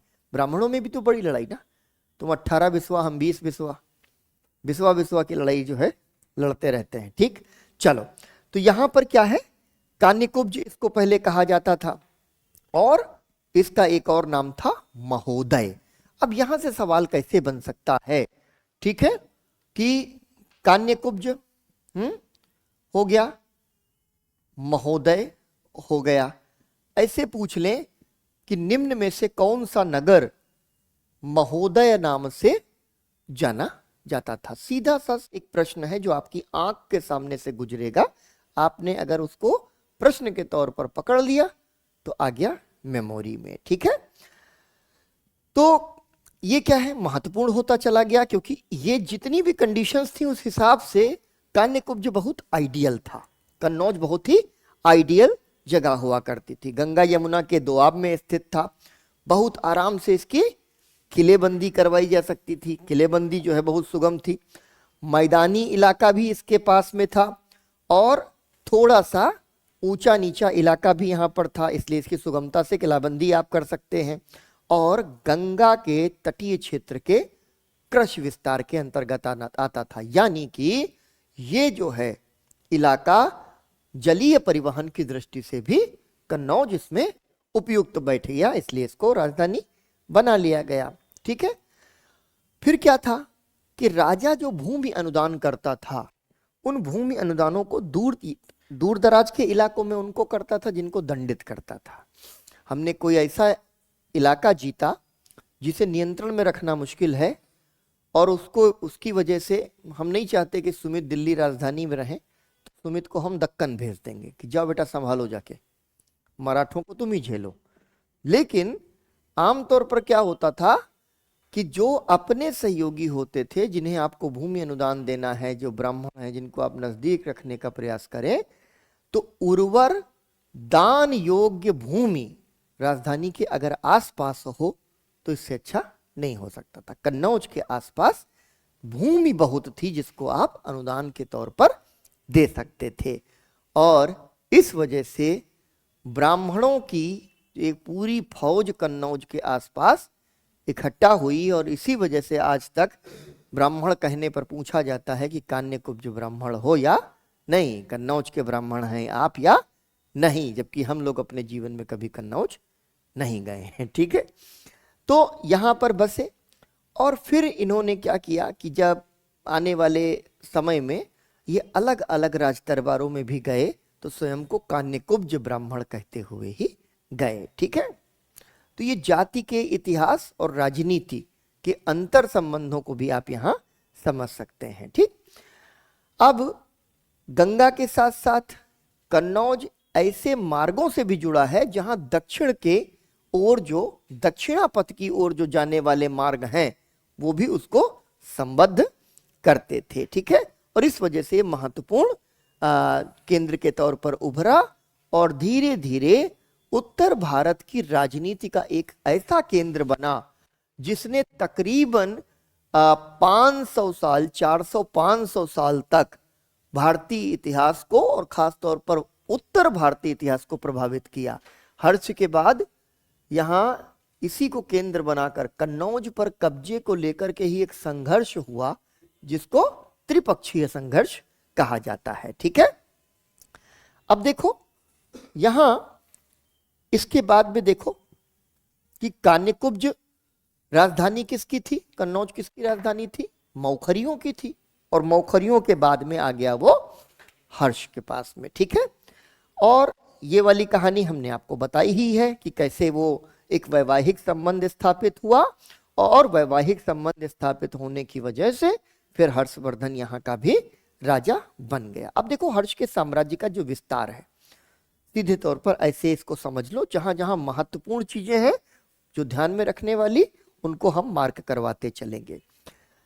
हर्ष का केंद्र अब बन गया कन्नौज। ठीक है, और उसने आसपास के जो सामंत थे उन सब को धीरे धीरे करके मार डाला। देवगुप्त जो मालवा का शासक था, ये जो है उसकी हत्या कर दी, और मालवा तक अपने राज्य का इसने विस्तार कर लिया। अब मालवा हर्ष के राज्य में आ गया, यानी कि एक नए राज्य के लिए जो जरूरी चीज थी, प्रचुर कृषि संसाधन, वो उसको और मिल गए। गंगा यमुना दो आप भी है, मालवा दोनों हाथ में लड्डू है, अब आप आगे बढ़ सकते हैं। ठीक है, देवगुप्त के साथ क्या था कि सीधे अर्थों में कहें तो देवगुप्त, इसकी जो बहन थी राजश्री, उसके साथ फ्लर्ट करता था, और इसी वजह से मालवा को तो उसने साफ ही कर दिया। ठीक है, जीजा जी की पहले हत्या हो गई थी, बहन के ऊपर कोई निगाह डाल रहा राजा, तो इसने कहा कि हम बदला ही ले लेंगे पूरा, एकदम सलमान खान हो गया। ठीक, खैर इसने यहां पर राजश्री ने क्या किया, राजश्री ने बौद्ध धर्म अपना लिया, और ऐसा माना जाता है कि दो लोगों का जो प्रभाव था हर्ष को बौद्ध धर्म की ओर प्रवृत्त करने में, वो एक ह्वेनसांग और दूसरा उसकी बहन राजश्री। और राजा बनते ही इसने कई क्षेत्रीय शासकों को चेतावनी जारी कर दी कि बेटा लेटर भेज रहे हैं तुमको, हम बता दे रहे हैं, हम आएंगे तो बहुत मारेंगे। उसमें से एक वही था जिसने उसके जीजा जी की हत्या की थी, शशांक, बंगाल का गौड़ शासक है। फिर यहां क्योंकि ये शुरुआत से ही गौड़ जो है दिक्कत कर रहे हैं, दूसरे वल्लभी के मैत्रकों को भी चिट्ठी भेज दी। भड़ौच का जो इलाका है उस इलाके में गुर्जर हैं। ठीक है, भड़ौच के इलाके में गुर्जरों को भी इसने चेतावनी जारी कर दी। इसके बाद इसने जो है चालुक्यों को चेतावनी जारी कर दी। फिर आगे बढ़कर सिंध ठीक तक चला गया, सिंध को भी इसने चेतावनी जारी की, और ऊपर नेपाल और कश्मीर, यानी कि हर्ष ने कन्नौज को केंद्र बनाया और अपनी चारों तरफ स्थित जो राज्य हैं उनसे युद्ध की नीति इसने अपनाई और स्पष्ट रूप से उनसे शत्रुता इसने जो है आमंत्रित की। फिर मगध, मगध के जो यहाँ पर जो ये आगरा और अवध का है और यहाँ से आगे निकलो तो वो फिर पुराना पाटलिपुत्र के आसपास का जो इलाका मगध, वहाँ को छोटे राजवंश शासन करने लग गए थे क्योंकि पाटलिपुत्र का पतन हुआ तो हर जगह सामंत खड़े हुए थे। फिर उड़ीसा, उत्तरी उड़ीसा जिसको ओड्रा कहते थे, और कोंगोडा, प्राचीन उड़ीसा की एक अन्य भौगोलिक इकाई के शासक, सबको इसने चेतावनी जारी की।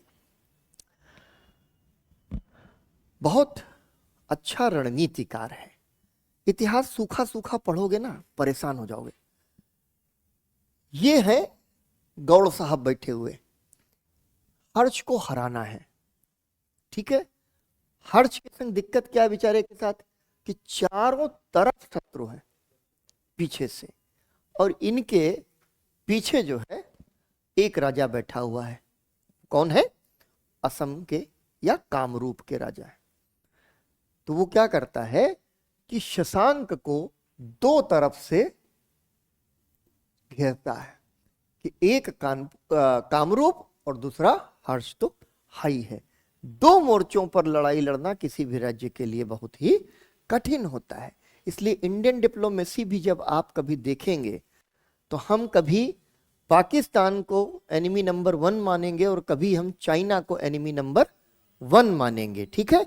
अभी के हाल के पिछले एक दशक में गलती क्या हुई है कि हमने पूरी दुनिया को एनिमी नंबर 1 मान लिया है और हम सोचते हैं कि हम अकेले ही दिग्विजय करके जो है झंडा कभी बीजिंग तक फहरा देंगे, कभी इस्लामाबाद तक फहरा देंगे और कभी तो ईरान तेहरान तक भी फहरा देंगे। ये मूर्खता इंडियन डिप्लोमेसी की, ये बहुत बड़ी मूर्खता है। मतलब कहना नहीं चाहिए, लेकिन यहां पर आपको समझ में आ रहा है, ठीक, कि यहां पर कामरूप। अच्छा, एक चीज और भी ध्यान रखना, जितने भी ये इलाके हैं, जैसे अभी हमने उड़ीसा के बारे में कहा, उत्तरी उड़ीसा है ओड्रा। कभी भी थोड़ा कठिन प्रश्न अगर बने तो वो पूछ देंगे, ठीक है, कि ओड्रा निम्न में से किस भौगोलिक क्षेत्र को कहा जाता था। उसी तरह से बहुत ही कॉमन फैक्ट है कामरूप, अब सब जानते हैं आसाम है, लेकिन इसी तरीके की जो भौगोलिक इकाइयां, उनके जो प्राचीन या मध्यकालीन नाम है, वो जहां भी आपको मिले आपको उसे पकड़ लेना है, ठीक है। और ये गठबंधन बनाया और शशांक को मारा। गौड़ राज्य भी हर्ष के साम्राज्य का हिस्सा बन गया। और आप जानते हैं कि जैसे ही बंगाल किसी के हाथ में आता था तो जलीय परिवहन और सुदूर जो व्यापार है उसमें भी उसकी भागीदारी बन जाती थी। लेकिन ये निपट गया, शशांक भी यहां पर खत्म। पोखरी तो ये खुद ही हो गया, ठीक है। थानेश्वर वाला इलाका भी खत्म हो गया। वल्लभी के मैत्रक भी निपट जाएंगे। हूणों का अभी खतरा नहीं है, तो हूण भी इसके काल में ज्यादा समस्या पैदा नहीं कर रहे हैं। तो हर्ष एक तरीके से इस पूरे इलाके में निर्विवाद हो गया है। अब क्या है कि इसको चाहिए होगा कि यह दक्षिण की ओर प्रयास करे और जहां पुलकेशिन उसका स्वागत करने के लिए तैयार बैठा है, ठीक है। अब पुलकेशिन के बारे में जब पढ़ेंगे तब हम लोग देखेंगे बादामी के चालुक्य। अब चालुक्यों में पागल हो जाओगे, कितने चालुक्य हैं। कहीं बेंगी के चालुक्य हैं, कहीं वातापी के चालुक्य के, बादामी के चालुक्य हैं। अरे एक ही जगह बैठ के राज्य कर लेते, यूपीएससी वालों को आसानी हो जाती, ठीक है। तो अभी इतना ही पढ़े, उसके बाद हम लोग बादामी के चालुक्यों के बारे में जब बात करेंगे तब आपको समझाएंगे। अब ये जो है इसने हर्ष को हरा दिया और परमेश्वर की उपाधि धारण की, ठीक है। निम्न में से किस शासक ने परमेश्वर की उपाधि धारण की? हर्ष को पराजित कर परमेश्वर की उपाधि धारण की, ठीक है। चालुक्य शासक पुलकेशिन द्वितीय, पुलकेशिन प्रथम नहीं। मैं हमेशा कहता हूं कि ए पहला और दूसरा तीसरा चौथा के चक्कर में याद कर लिया करो कि द्वितीय, प्रथम नहीं, उससे क्लियर होगा, वरना प्रथम लगा के आओगे। ठीक, अब देखो बादामी के वही शिलालेख जो ऐहोल शिलालेख है वो इसकी पुष्टि करता है। अब देखो मैत्रक वल्लभी के, इनके साथ इसने क्या किया, वैवाहिक संबंध स्थापित कर लिए। हर्ष की बेटी के साथ ध्रुव भट्ट का विवाह हो गया और वल्लभी जो है हर्ष का अधीनस्थ सहयोगी बन गया। ठीक है, अब देखो कि यहां पर लगभग उसने सारी प्रतिद्वंदिता को समाप्त कर लिया, केवल और केवल जो एक जगह वह आगे नहीं बढ़ सका वह था दक्कन।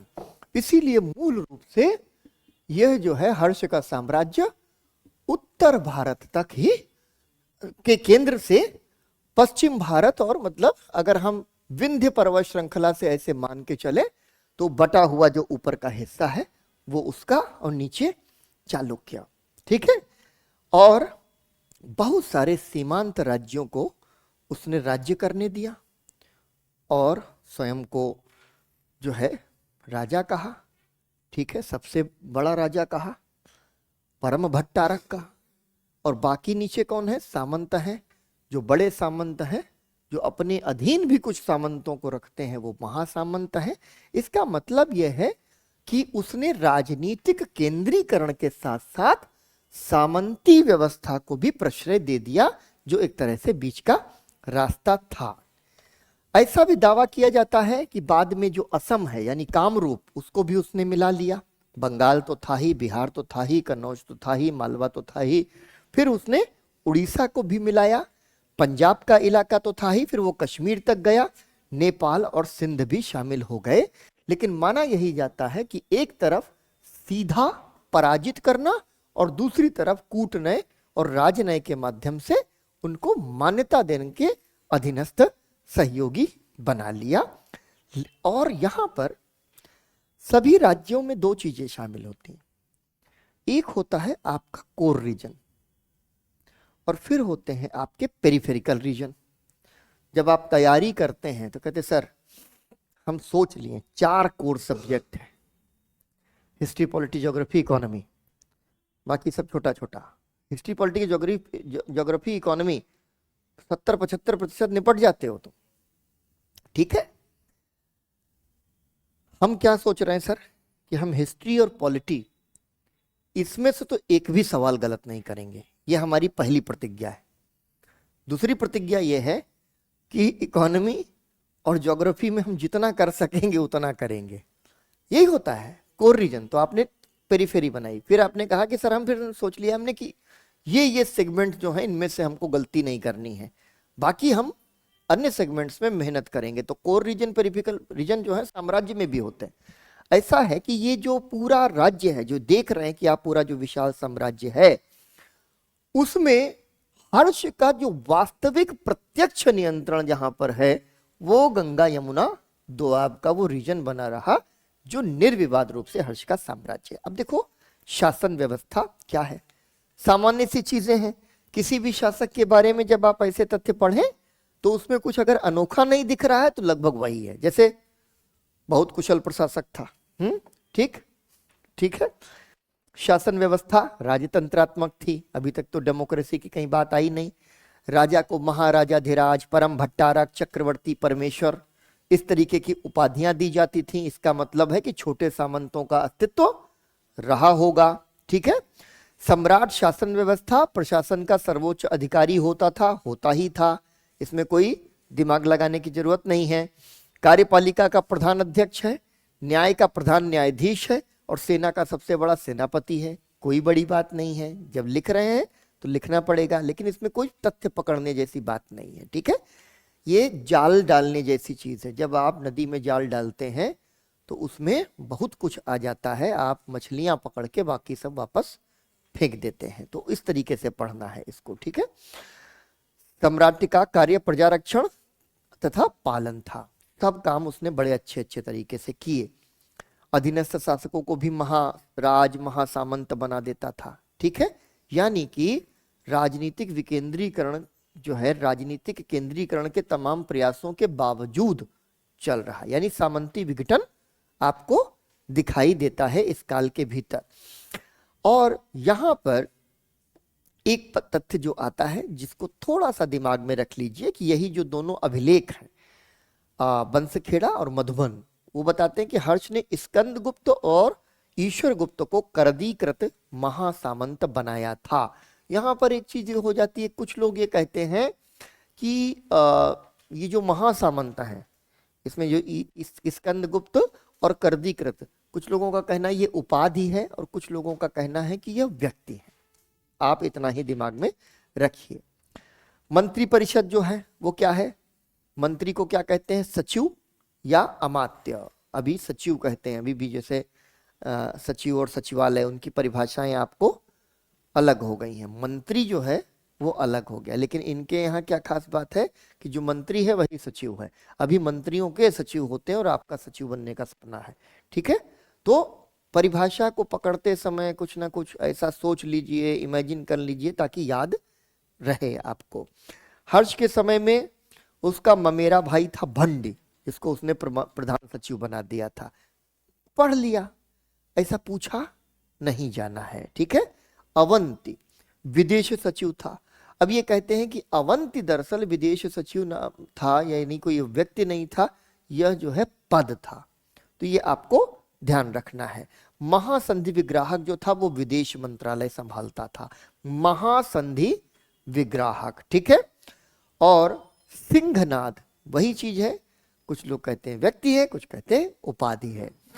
महत्वपूर्ण क्या है, गवर्नर को राजस्थान से जोड़ देता है, ये अंकित से राजस्थानीय कह देता है, ठीक है, गवर्नर को।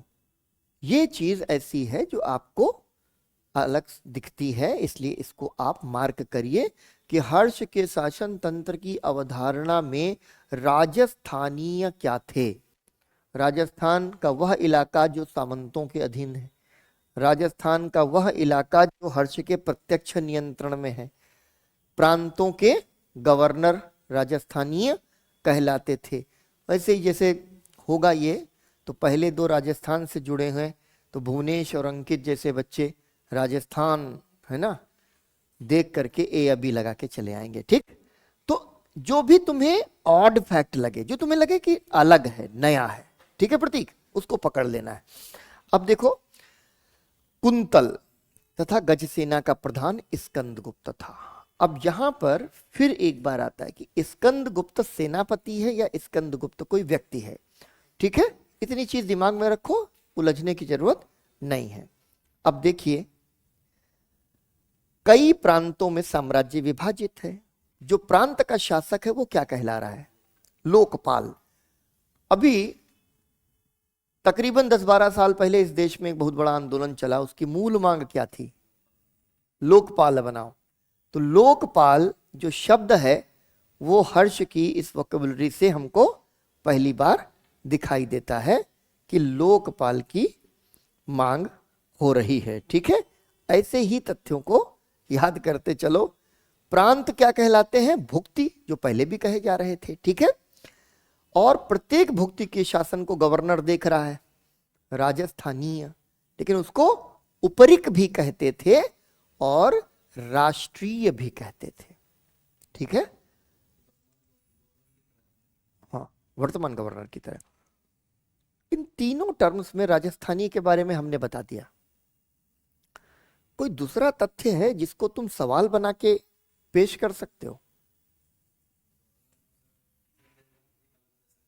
हैं? दे सकता है, दे सकता है। और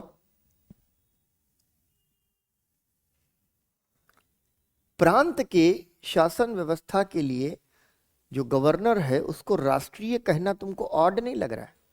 जितना ऑड है, जितना कंफ्यूजन है, यूपीएससी वहीं खेलेगा, ठीक है।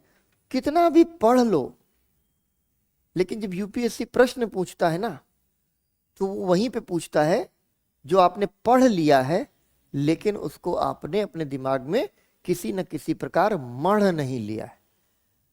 और देख लिया, प्रांत का शासन है, यही ऑप्शन आंख के सामने होगा और आप कहेंगे नहीं राष्ट्रीय क्यों रखेगा, हर्ष इतना थोड़ी ना एंटी नेशनल था कि राज्य को ही वो कह दे कि राष्ट्रीय है। वो तो राष्ट्र का मतलब तो संपूर्ण राष्ट्र होगा या उसका संपूर्ण साम्राज्य होगा। तो टिक करिए, उसको मार्क कर लिया। ठीक, अब दो भुक्तियों का नाम मिलता है, यानी दो प्रांतों का नाम मिलता है।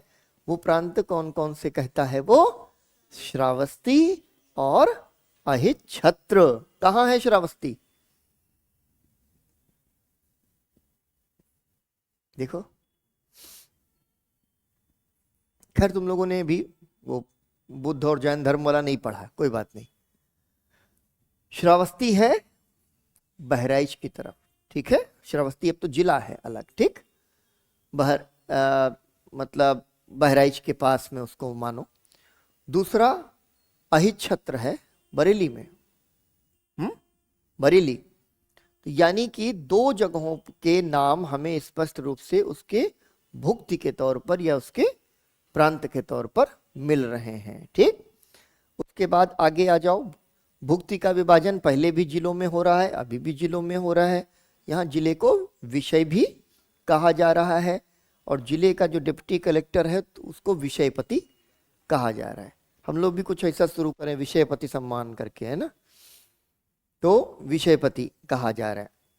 सबसे जो तहसीलें हैं वो हैं पाठक। पाठक कुछ लगा? यही सवाल पकड़ लो, क्योंकि ये चीज आपको पहली बार अभी तक के इतिहास में दिखाई पड़ रही है कि हमें तहसील का विभाजन दिखाई दिया है, ठीक है। तहसील का विभाजन दिखाई दे रहा है।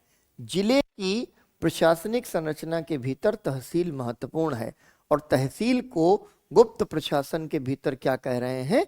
पाठक। याद हो गया? नहीं। इसके बाद कहो कि पाठक निम्न में से क्या है, और फिर जब तुम चार ऑप्शन बनाओगे तब ये क्लियर होगा कि पाठक क्या है। वरना पाठक एक तो पढ़ने वाला भी पाठक है, दूसरा पाठक ब्राह्मण भी है, ठीक है। ब्राह्मणों के का एक जो है सरनेम है। तो इस तरीके से जब किसी प्रश्न पर सोचोगे तो वो याद होगा। गांव सबसे छोटी इकाई है और ग्रामाक्ष पटलिक उसका प्रधान है। ग्रामाक्ष पटलिक, हर्ष की शासन व्यवस्था के संदर्भ में ग्रामाक्ष पटलिक निम्न में से क्या है? प्रधान है, गांव से भू राजस्व की वसूली करने वाला है, गांव की चौकीदारी की रक्षा करता है, अथवा ग्राम की एक स्थानीय इकाई का मुखिया है, ठीक है। ऐसे करके फ्रेम किया करो और उसकी सहायता करते थे उस कुछ कर्णिक, ठीक है। प्रशासनिक इकाई है, इसको भी लिख जो है टिक कर लो। अब आगे बढ़ो।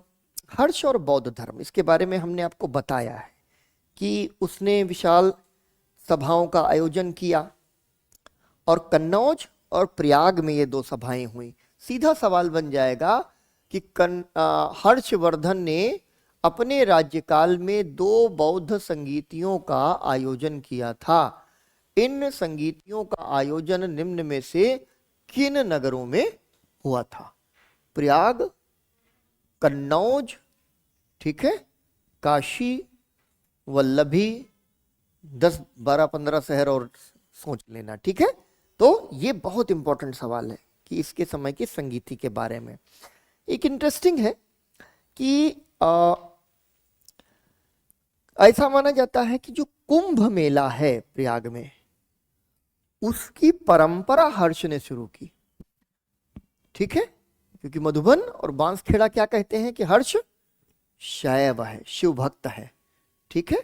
शिव भक्त है यानी हिंदू है, और हिंदू होने के नाते वो जो है इस परंपरा का आरंभ करता है कि नदी के तट पर एक खास तिथि को कुंभ के मेले का आयोजन किया जाए, ठीक है। अब देखो, जो कन्नौज की सभा है उसके बारे में एक चीज आपको ध्यान रखनी है कि उसमें उसने अन्य राजा भी बुलाए, ठीक। एक तरीके का डिप्लोमेटिक मूव है, उसने अन्य राजा बुलाए और कामरूप के भास्कर वर्मन जैसे राजा भी इतनी दूर से चलकर इस बौद्ध संगीत में आए और लगभग 20 अन्य राजा भी शामिल हुए। इस सभा में ह्वेन-सांग के विवरण को ज्यादा जो है मतलब शब्दशः सत्य न मानते हुए अगर देखें तो उसमें बौद्ध भी शामिल है, जैन भी शामिल है और वैदिक ब्राह्मण भी शामिल हैं। यानी यह बौद्ध संगीत से अधिक धार्मिक संगीत थी। ठीक है। और यहाँ इस मठ में, एक मठ में बुद्ध की स्वर्ण प्रतिमा स्थापित की और प्रयाग गंगा यमुना के संगम पर इसने पंचवार्षिक सभाएं बुलाई। ठीक है। और इन्हें कहा गया महामोक्ष परिषद। ठीक कर लो, महामोक्ष परिषद क्या है? ये 5-5 साल में बुलाई जाने वाली सभाएं हैं। ठीक है। अब इस काल की का समाज, उसकी अर्थव्यवस्था एवं संस्कृति के बारे में देख लेते हैं। ठीक। बड़े शहरों का पतन, हमने पाटलिपुत्र के संदर्भ में एक बात आपको बताई कि इस शहर का पतन हुआ। दूसरी चीज हमने बताई कि जो 2 मोहरें मिली, एक मोहर मिट्टी की है, दूसरी तांबे की है। इसका यह पता चलता है कि आर्थिक रूप से थोड़ी अवनति तो इस काल में दिखाई देती है, क्योंकि बड़े शहरों का उत्तर भारत में पतन हो रहा है। दक्षिण भारत और पश्चिमी भारत इस मामले में अलग है। उन पर कोई फर्क नहीं पड़ता, कौन नृप होए हमय का हानि। क्यों? क्योंकि उनका सुदूर व्यापार, सामुद्रिक व्यापार चल रहा है और जो भी राजा उन इलाकों को कब्जे में लेगा वो ये इंश्योर करेगा कि वो व्यापार जैसे चल रहा था वैसे ही चलता रहे। ठीक है। अब देखो कि व्यापार वाणिज्य का ह्रास है और अर्थव्यवस्था में गिरावट है। उत्तर भारत के संदर्भ में सामाजिक संरचना में भी बदलाव आ रहा है, जहां कुलीन वर्ग के रूप में जमींदार वर्ग का उदय हो रहा है। ये जमींदार वर्ग कौन है? ये सामंतवाद के एक तरह से एजेंसी हैं, जमींदार। ठीक है। जिनके पास जमीन है और उस जमीन से वो कर वसूल कर रखते हैं। कई बार क्या है कि जमींदार ने कर वसूला, अपना कमीशन काटा और अपने ऊपर भेजा, वहां से वो कमीशन काटा, ऊपर भेजा और फिर वो राज्य तक पहुंचता था। तो अगर 10 रुपया जो है हमने वसूला, जमींदार ने वसूली के तौर पर, तो संभव है कि यहां केवल 1 रुपया पहुंचे। तो ये राज्य का के राजस्व की हानि है। जो राजस्व सीधे अपनी मशीनरी द्वारा, प्रशासनिक तंत्र द्वारा वो वसूल सकता था, 10 रुपया का 10 रुपया, वो इस सामंतवाद और श्रेणी की वजह से, जहां बीच बीच में बहुत सारे इंटरमीडियरीज या बिचौलिए बैठे हुए हैं, उसको राजस्व का ह्रास हो रहा है।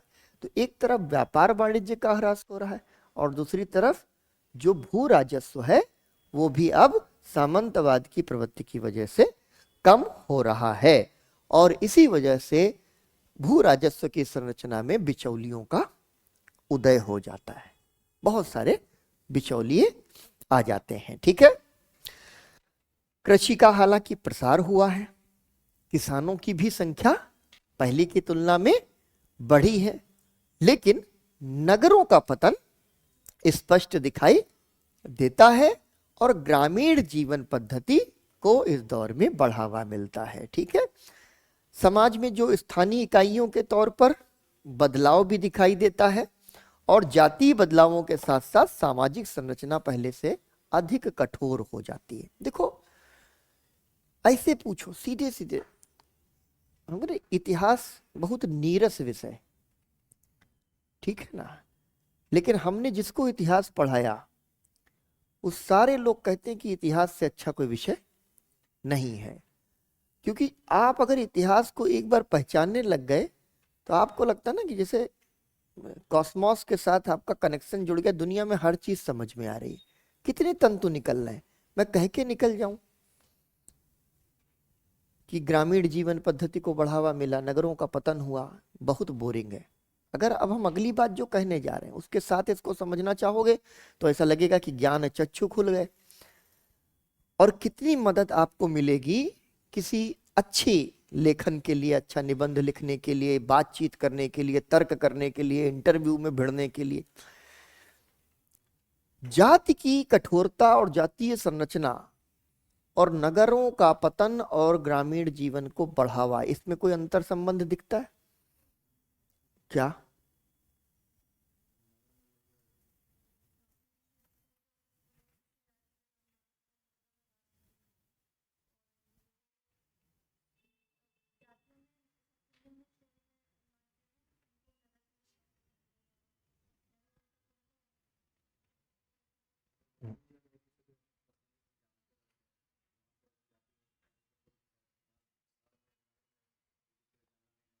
ये चक्कर है। गांव जो है छोटी सामाजिक इकाई है। गांव के भीतर जाति का विभाजन अधिक कठोरता से उसका पालन हो सकता है। अगर हम गांव के भीतर हैं तो अपने घर से गांव के भीतर 500 मीटर 700 मीटर से ज्यादा दूर नहीं होंगे, तो दोपहर में अगर भूख लगेगी और हम जाति की शुद्धता मानते हैं तो अपने घर आएंगे और अपने घर में स्वच्छ भोजन मानेंगे, स्वच्छ कोट अनकोट, कि हम किसी के घर में खाना नहीं खाते हैं। लेकिन आप जब शहर में आते हैं तो शहर एक बहुत बड़ी सामाजिक इकाई है। वहां पर आप अपने घरों से दूर हैं, ठीक है। यहाँ पर श्रम के तरीके भिन्न हैं। आपके पास कई बार आप यात्रा में हैं या आप अपने वर्क स्पेस में हैं। आपको कहीं जब भूख लगेगी तो 2 बजे के बाद में पत्थर बांधे बांधे आप कितनी देर बैठे रहेंगे? तो जाकर के नीचे खड़े होंगे और ठेले पे ये नहीं पूछेंगे कि भैया कढ़ी वाले या कुलचा वाले तुम्हारी जाति क्या है। हम अपने मन को समझा लेंगे कि जाति हम कल पूछ लेंगे, आज खा लो। ये है ना कि जाति टूट गई। आपको जाना है यहां से जो है नोएडा सिटी सेंटर। अब यहां बताए सर 700 रुपया दिखा रहा है ओला में, ठीक है, और 40 रुपया का टोकन है मेट्रो का। आप घुसेंगे, इस बात से कोई फर्क नहीं पड़ता कि जो है आपके पड़ोस में खड़ा जो व्यक्ति है उसकी जाति क्या है, ठीक है। छुआछूत के बैरियर्स शहर तोड़ता है, ठीक है। उतनी दृढ़ता से, कठोरता से उनका पालन शहर में नहीं हो पाता जितना गांव में हो जाता है, ठीक है। इसलिए जब एक बार फिर से आप ग्रामीण संरचना की ओर बढ़ रहे हैं तो यहां आपके लिए स्पष्ट रूप से जो है जाति की व्यवस्था कठोर हो जाएगी। कितनी सामान्य सी चीज है। स्त्रियां स्त्रियां दिल्ली में रहती हैं, दिल्ली में है तो पता चला दिल्ली में आई हैं 5 दिन के लिए, 7 दिन के लिए लड़की घूमने आ गई है ना लड़के के साथ में, और यहाँ पे जीन्स भी पहन लेंगे, स्कर्टों पहन लेंगे, ये भी पहन लें, वो भी पहन लें, एकदम मॉडर्न बन के टहल लेंगे। घर वापस जाएंगे तो ट्रेडिशन है, तब वहां पर ट्रेडिशन है, ठीक है। जिनकी जिनकी शादियां होने वाली है भविष्य में सब याद रखें, ठीक है, कि यहाँ पर ऐसे होने वाला है कि जैसे वो लड़की निकलती है अपने घर और अपने घर की संरचना से लिबरेटेड फील करती है, स्वतंत्र है, ठीक है। अब पति देव ही ना परमेश्वर माने अपने आप को तो वो ना फिर और संकट हो जाएगा कि पति देव ही परमेश्वर मान रहे तो परमेश्वर तो साथ ही चल रहे, ठीक है। चलो, तो ये तुम्हें क्या करना, मतलब छोटी छोटी इंसाइट्स इसलिए हैं कि इतिहास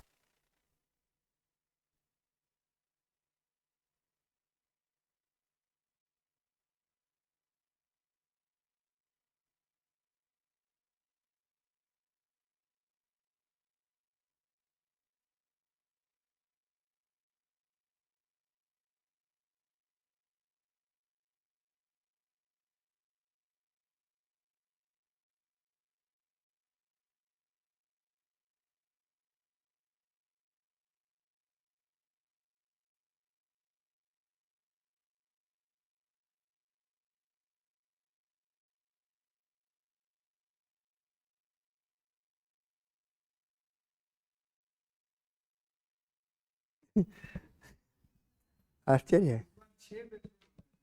छह ऐसी हैं।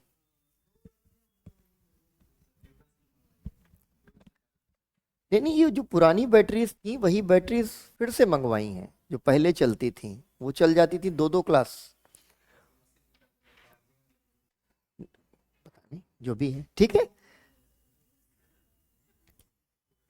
हाँ, अब भूदान की परंपरा बढ़ गई है। भूदान की जब परंपरा बढ़ी है तो जो भूदान वाली भूमि है वो करमुक्त हो गई, उसके भी राजस्व का ह्रास हो रहा है, ठीक है। इन अनुदानों में ब्राह्मणों को जो अनुदान दिए जा रहे हैं उन्हें कर वसूलने का अधिकार भी दिया जा रहा है, ठीक है। और बड़ी इंटरेस्टिंग बात है, ब्राह्मण पेशे के तौर पर जब भूमि से जुड़ जाते हैं तो एक ऐसी जाति है जो वहीं से पैदा हो जाती है। कोई है? समाज के भीतर इतिहास बिखरा पड़ा है तुम लोगों के, बस पढ़ने लग जाओ। भूमिहार ब्राह्मण है लेकिन जमीन के पेशे में आ गए, वो तो बहुत बाद में आए, लेकिन उन्होंने क्या किया कि अंग्रेजों ने जो नीलामियां करवाई ना जमीनों की, वो जमीनें इनके हाथ में आ गई। तो फिर क्या हुआ कि ब्राह्मण के ब्राह्मणों ने, जिनके पास जमीनें हाथ में नहीं आई, इन्फीरियरिटी में आ गए, तो बोले इनको ब्राह्मण कहना ठीक नहीं, इनको भूमिहार कह दो। तो ब्राह्मण भूमिहारों को भूमिहार नहीं मानते और भूमिहार स्वयं को ब्राह्मण मानते हैं, और यहां पर गुत्थी फंसी रहती, ब्राह्मण बनाम भूमिहार वाली, ठीक है। चलो, तो ब्राह्मणों को भूराजस्व वसूलने का अधिकार मिल गया, साथ ही दंड देने का अधिकार भी मिल गया, और दंड में है आर्थिक दंड, ठीक है। तो सोचो कितना दंड मिलता होगा जब आर्थिक दंड है, ठीक है। तो ये भूमियां भी राजा के नियंत्रण से मुक्त होती चली गईं। किसानों, कारीगरों तथा व्यापारियों की बस्तियों को आपस में जोड़ दिया गया, हाँ? साथ ही उनकी गतिविधियों पर अनेक प्रकार के प्रतिबंध लगा दिए गए, जिससे बंद अर्थव्यवस्था का उदय हुआ। बंद अर्थव्यवस्था क्या है? कि जरूरत ना पड़े, एक ही जगह सब कुछ मिल गया, तो अर्थव्यवस्था लिमिटेड होने लग जाती है, क्लोज होने लग जाती है। और इस पूरी प्रक्रिया ने ग्रामीण जीवन पद्धति को बहुत बढ़ावा दिया। 6ठी सदी के अंत तक आते आते व्यापार पूरी तरह से ठप हो चुका। उनकी अंतरराष्ट्रीय वजहें क्या हैं, इसको भी एक बार आपको समझ लेना चाहिए। समझने की दृष्टि से जैसे ही आप किसी एक कालखंड को ठीक ढंग से समझ लेते हैं, आपको पता चलता है कि आप जैसे बाकी कालखंडों को भी बहुत आराम से समझने लग गए, ठीक है। विकास जो है ये कैसे हो गया? इस समय में जो अंतरराष्ट्रीय कारक है, उस अंतरराष्ट्रीय कारक में एक चीज क्या है कि ईरानी और अरबी, ये दोनों व्यापारी हैं।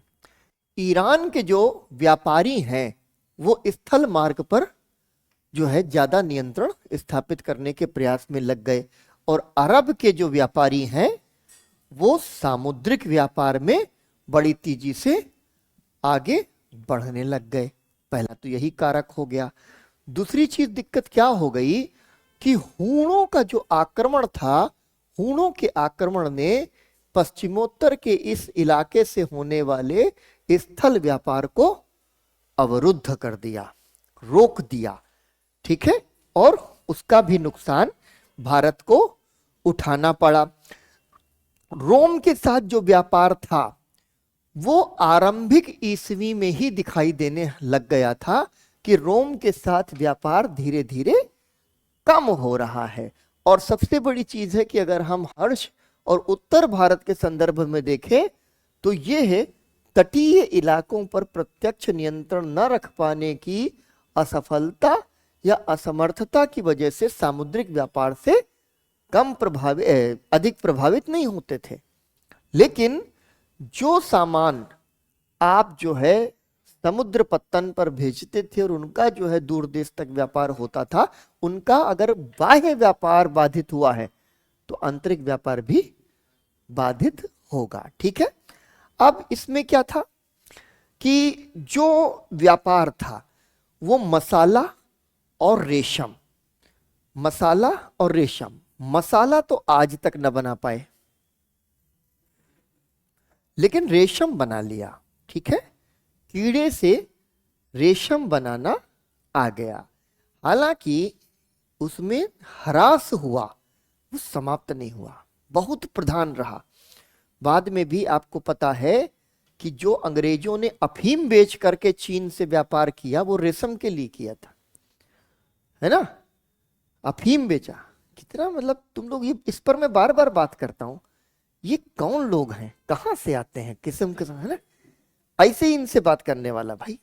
ठीक है कि उस जमाने के अंग्रेज और इस जमाने के अंग्रेजों में फर्क है, वैसा नहीं है कि अब उनके उनके जाकर के गिरबान पकड़ लिया, कोई अंग्रेज दिखे उसका भूने से उसकी गर्दन में टंगा कि तुमने हमारा इतना खजाना लूट लिया, कोहिनूर हीरा वापस दो, वो तो इतिहास की बात है।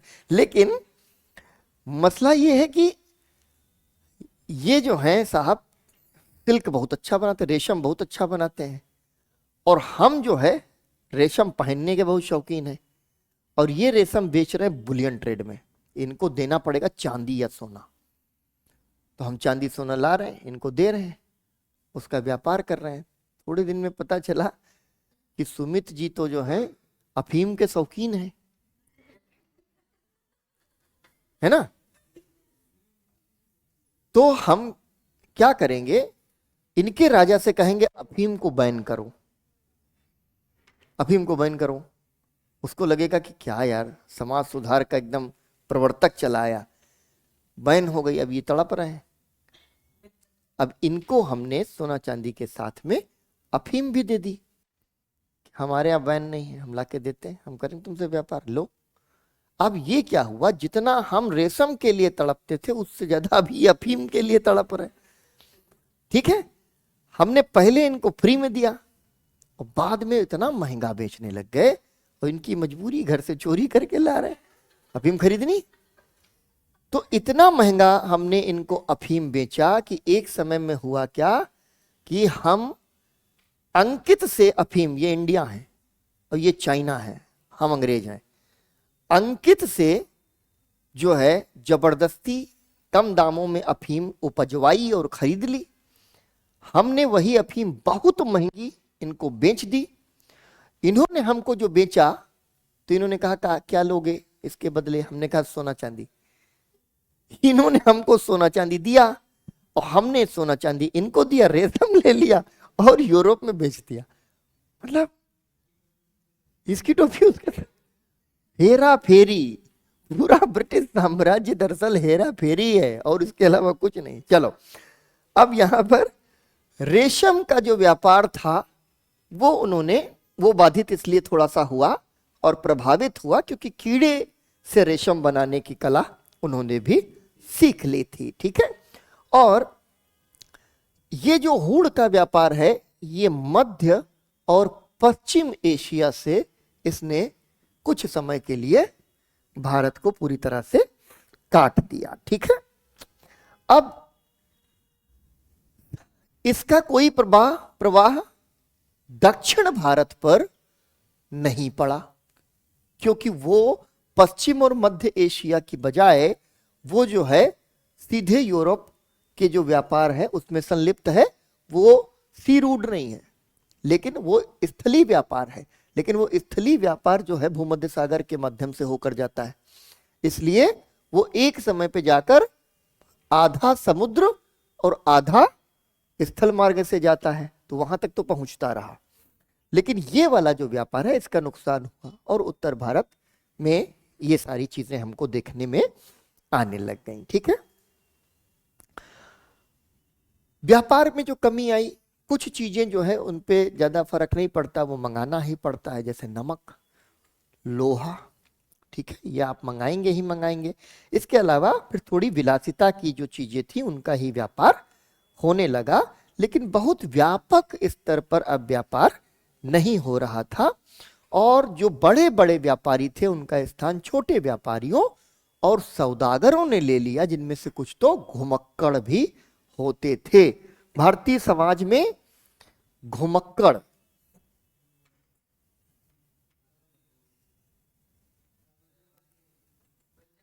बंजारा, बंजारे कोई छोटी मोटी चीज ना समझना। बंजारों को, बंजारों के शिविर लगते थे तो लोग कहते थे बंजारे आके टिके हुए हैं। लोहे का सामान खरीदना हो अगर ठीक है, कढ़ाई खरीदनी है, अभी भी जाते हैं। तवा खरीदना, क्यों?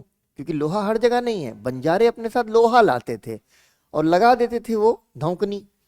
चिमटा बन रहा है, सणसी बन रही है, पतीले बन रहे हैं, आप जो चाहिए बनवा लीजिए, लोहा लेकर के आ रहे हैं। बंजारा जो समुदाय थे और इसी तरीके से अन्य घुमंतु जो समुदाय थे, ये हमारा ट्रेड नेटवर्क थे। काफिले का काफिला चल रहा है, एक जगह से दूसरी जगह लेकर के सामान आते हैं। अभी भी आप देखिए ना कि जैसे अब तो बहुत कम हो गया है, अब तो हर जगह तो मोबाइल लेके जाओगे, ऑनलाइन पेमेंट करो, झम से खरीद रहे हो, है ना।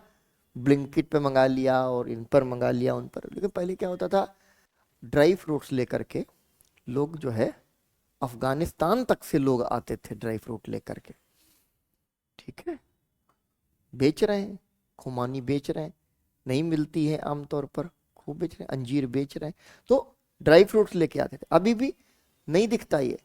पहले क्या होता था, हमारे यहाँ छोटे जो है शहरों में भी पता चला कोई चला आया बनारस से साड़ी लेके, है। शहद तो होता ही है आसपास, मान लो जहां भी गांव है, थोड़ा सा जंगल है, शहद वगैरह तो बेचते। साड़ी है लेकर दूर दराज से साड़ियां लेकर बेचने आते थे कि हम वहां से आए हैं, थोड़ी सी अलग तरीके की भाषा बोले। वो नेटवर्क खत्म हो गया, ठीक है। चलो अब देखो, स्वर्ण मुद्राओं में भारी कमी दिखाई पड़ रही है, स्वाभाविक है। गुप्त काल से ही ये पतन देखने को भी मिल रहा है हमको स्पष्ट रूप से। चांदी और तांबे के सिक्के में भी ह्रास हमको दिखाई देने लगता है। और यहां पर एक बार फिर से वस्तु विनिमय या बार्टर सिस्टम वापस भी दिखता है, ठीक है। और इस वजह से भी ग्रामीण अर्थव्यवस्था बढ़ रही है। लेकिन इसका मतलब ये कतई नहीं है कि ग्रामीण बस्तियां हैं, शहर भी बने हुए हैं। अचानक से जो नगरों का महत्व था वो थोड़ा कम होने लगा और गांवों का महत्व यहां पर बढ़ने लग गया। नए भूस्वामी वर्ग की उत्पत्ति हो रही है, जो हमने जिसके ऊपर बात की। और इससे पूर्व में वर्ण व्यवस्था के अनुसार वस्तुओं का नहीं, समाज का वर्गीकरण होता था। लेकिन यहां जातियां और उपजातियां उत्पन्न हो रही हैं और उन्होंने एक नई तरीके का वर्गीकरण पैदा कर दिया। जैसे हम लोगों ने वर्णसंकर जातियों के बारे में बात की है कि वर्णसंकर जरूरत है। विदेश से जो नई नई जातियां आ रही हैं उनको भारतीय समाज में जगह देने के लिए वर्णसंकर को स्वीकार उन्होंने किया। शूद्र एवं अंत्यज। अंत्यज कौन है? जो शहर के जो गांव के बाहर रहते हैं।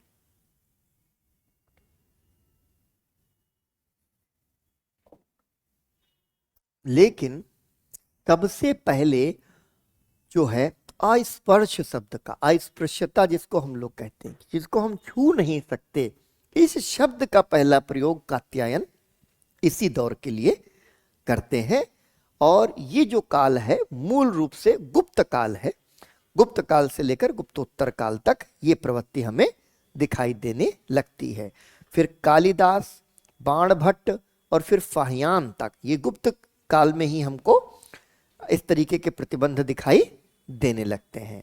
और इस असमान आर्थिक स्थिति के कारण छोटे किसान, बटाईदार, कारीगर, ये सब के सब शूद्रों में शामिल होते चले गए, जिनसे शूद्रों की संख्या में काफी बढ़ोतरी आ गई। ठीक है, ये बदलाव केवल जो है उच्च निम्न जातियों में ही नहीं आया, उच्च जातियों में भी आया। जैसे हमने अभी आपसे कहा कि कान्यकुब्ज और कन्नौज का जो संबंध है, कान्यकुब्ज ब्राह्मण और कान्यकुब्ज का जो संबंध है, वहां भी इस तरीकरण और वर्गीकरण हो रहे हैं। समर्थ को नहीं दोष गोसाई, जो समर्थ होता है उसमें कोई कमी नहीं होती है ना। क्यों लता? ये पता चला जरूर इसके पास हर किसी क्या होते हैं, कुछ लोग आपके नातेदारी रिश्तेदारी में खुश होने वाले होते हैं, अरे यार लता जो है आईएएस बन जाएगी, कितना बढ़िया रहेगा। कुछ लोग हाँ बन गई, कुछ लोग ये भी होंगे हाँ बन गई, वो 20 कमी निकाले ना ना वो ठीक नहीं है लड़की, ये नहीं है, वो पढ़ाई में मन नहीं लगाती है, बहुत ज्यादा इधर उसका जो है ना ध्यान व्यान बड़ा बटा रहता है, ये सब भी होता होगा। जिस दिन खबर आई क्या है लता आईएएस बन गई, वैसे ऐसे आकर के इसके ना मत्था चूमने लगेंगे जिसे सगी बुआ से ज्यादा प्यार करती हैं एकदम, है ना? क्या? हम्म। और उसके बाद में लता कह देगी कि नहीं नहीं, हमको पता है कि आप ये पहले से नहीं कहती थी, आप तो गलत कहती थी। कि नहीं बिटिया, हम तो यही कहते थे, वो तो ये कहती थी। हाँ, ये भी होगा, हम तो कहते थे भलाई के लिए कहते थे। ठीक। तो ये जो चीज है, मतलब कि जैसे ये समर्थ होगी, जैसे ही उसके पास थोड़ा सा सामर्थ्य आ जाएगी, वैसे ही वही समाज जो तरह तरह से आपकी उलाहना करता है, आपको ताने मारता है, वो एकदम सब भूल के आपका प्रिय हो जाएगा कि अरे क्या कहने। वही हाल है। जितने भी समर्थ समूह आ रहे हैं, उन समर्थ समूहों के पास शक्ति है, और जिनके पास शक्ति है वो सामाजिक वर्गीकरण में शूद्र होना स्वीकार नहीं करेंगे, वो वैश्य होना भी स्वीकार नहीं करेंगे। दो ही बचे बस, यही चॉइस है, या तो ब्राह्मण बनाओ या क्षत्रिय बनाओ। हम पॉलिटिक्स में हैं तो क्षत्रिय बना दो, लेकिन अगर हम पॉलिटिक्स में नहीं है तो फिर सबसे ऊपर तो ब्राह्मण है, वही बनाओ। यहां पर ये जो दबाव है, ये ब्राह्मणों और क्षत्रियों के बीच के भी सामाजिक वर्गीकरण की दृष्टि से दबाव वाला काल है, और वो वर्गीकृत होते चले जाते हैं। ठीक है। वजह शक, हूण, पार्थियन आ ही रहे हैं, के साथ साथ बहुत सारे शक्तिशाली समूह।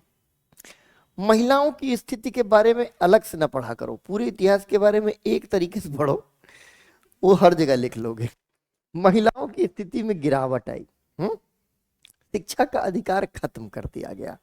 हालांकि ये मैंने हंसी में बात कर दी, लेकिन अलग अलग काल अगर तुम देखो तो निश्चित है कि बहुत परिवर्तन है, लेकिन जो मेन ओवरटोन है वो लगभग यही है। हाँ, गिर ही रहा है। कहा हम कभी कभी जानते हो क्या कहते हैं स्त्रियों की स्थिति के संबंध में? कल स्त्री धन की बात हो रही थी ना, ये बोली स्त्री धन हम लोग बात कर रहे थे। भ्रूण हत्या समाज में क्यों बढ़ी? दहेज। 4 बेटियां हो गई, इतना पैसा कहाँ से लाएंगे शादी करने के लिए? ठीक है। और आज भी ये प्रवृत्ति बनी हुई है। अभी कल जो है हमको पता चला कि एक हमारी दूर की रिलेटिव हैं, उनके बारे में, कि उनकी जो पोती हुई, ठीक है ना, बेटे की जो बेटी, उसको बचपन से ही हार्ट में वॉल वगैरह पड़ गया, काफी पैसा वैसा खर्च हो गया। इतनी भरी ठंड में वो महिला जो उनकी दादी हैं, वो उसको कम से कम कपड़े में रखती हैं, और जब उसकी माँ या पिता देख लेते हैं तो कहते हैं कि ये क्या कर रही हो, तो कहीं कह देंगे मालिश कर रहे हैं, कहीं कुछ कर देंगे। और एक दिन उसको बिल्कुल हल्के कपड़ों में इतनी ठंड में वो लेके कहीं घुमाने भी चली गई। ठीक है। और वो बात बात में कहती कि ढीठ बहुत है, ये मर नहीं रही। ये आज का समाज। एक एक हमारी ऐसी खबर, वही बड़ी दूर की रिलेटिव, उनको चौथी बेटी हुई, उन्होंने ठंड के दिनों में कूलर चला के नहला के उसको सामने लेटा दिया। ये ऐसा लगता है भ्रूण हत्या हमारे लिए विषय, अरे संवेदना का विषय। जब आप किसी चीज को संवेदना का विषय बनाते हैं ना, तो उसको समझने का प्रयास ज्यादा शिद्दत से करते हैं। तो वो होती थी दहेज की वजह से, अब दहेज नहीं है ना? नहीं है दहेज, अब गिफ्ट है। अब अरे अब वो लव मैरिजेस में भी ये कहते हैं ना कि अब लव मैरिज हो रही हैं, सब हो रहा है, अब लड़की वालों के यहाँ लोग कहेंगे कि नहीं, तो पूछेंगे आपका संकल्प क्या है? अबे संकल्प क्या होता है? हमारे कौन सा कुत्ता काटे जो हम बचपन में ही लड़की के लिए 1 करोड़ का संकल्प कर लेंगे, है ना? तो संकल्प पूछते हैं, संकल्प बताइए। उनको पता है कि शादी ये लड़का लड़की अपनी मर्जी से भी कर सकते हैं, इन्होंने कृपा की है हमारे ऊपर कि चलो ठीक है, हमारे लव को तुम अरेंज कर लो बेटा, है ना? इसके बावजूद अगर सामने वाले ने कहा कि हमारा तो 10 लाख का संकल्प है, तो पिताजी कह देंगे कि 15-15 लाख के तो रिश्ते और भी आ रहे हैं। ठीक है ना? ये संकल्प की बात, दहेज की बात नहीं चल रही। दहेज इलीगल है, दहेज पे हम बात, ठीक है।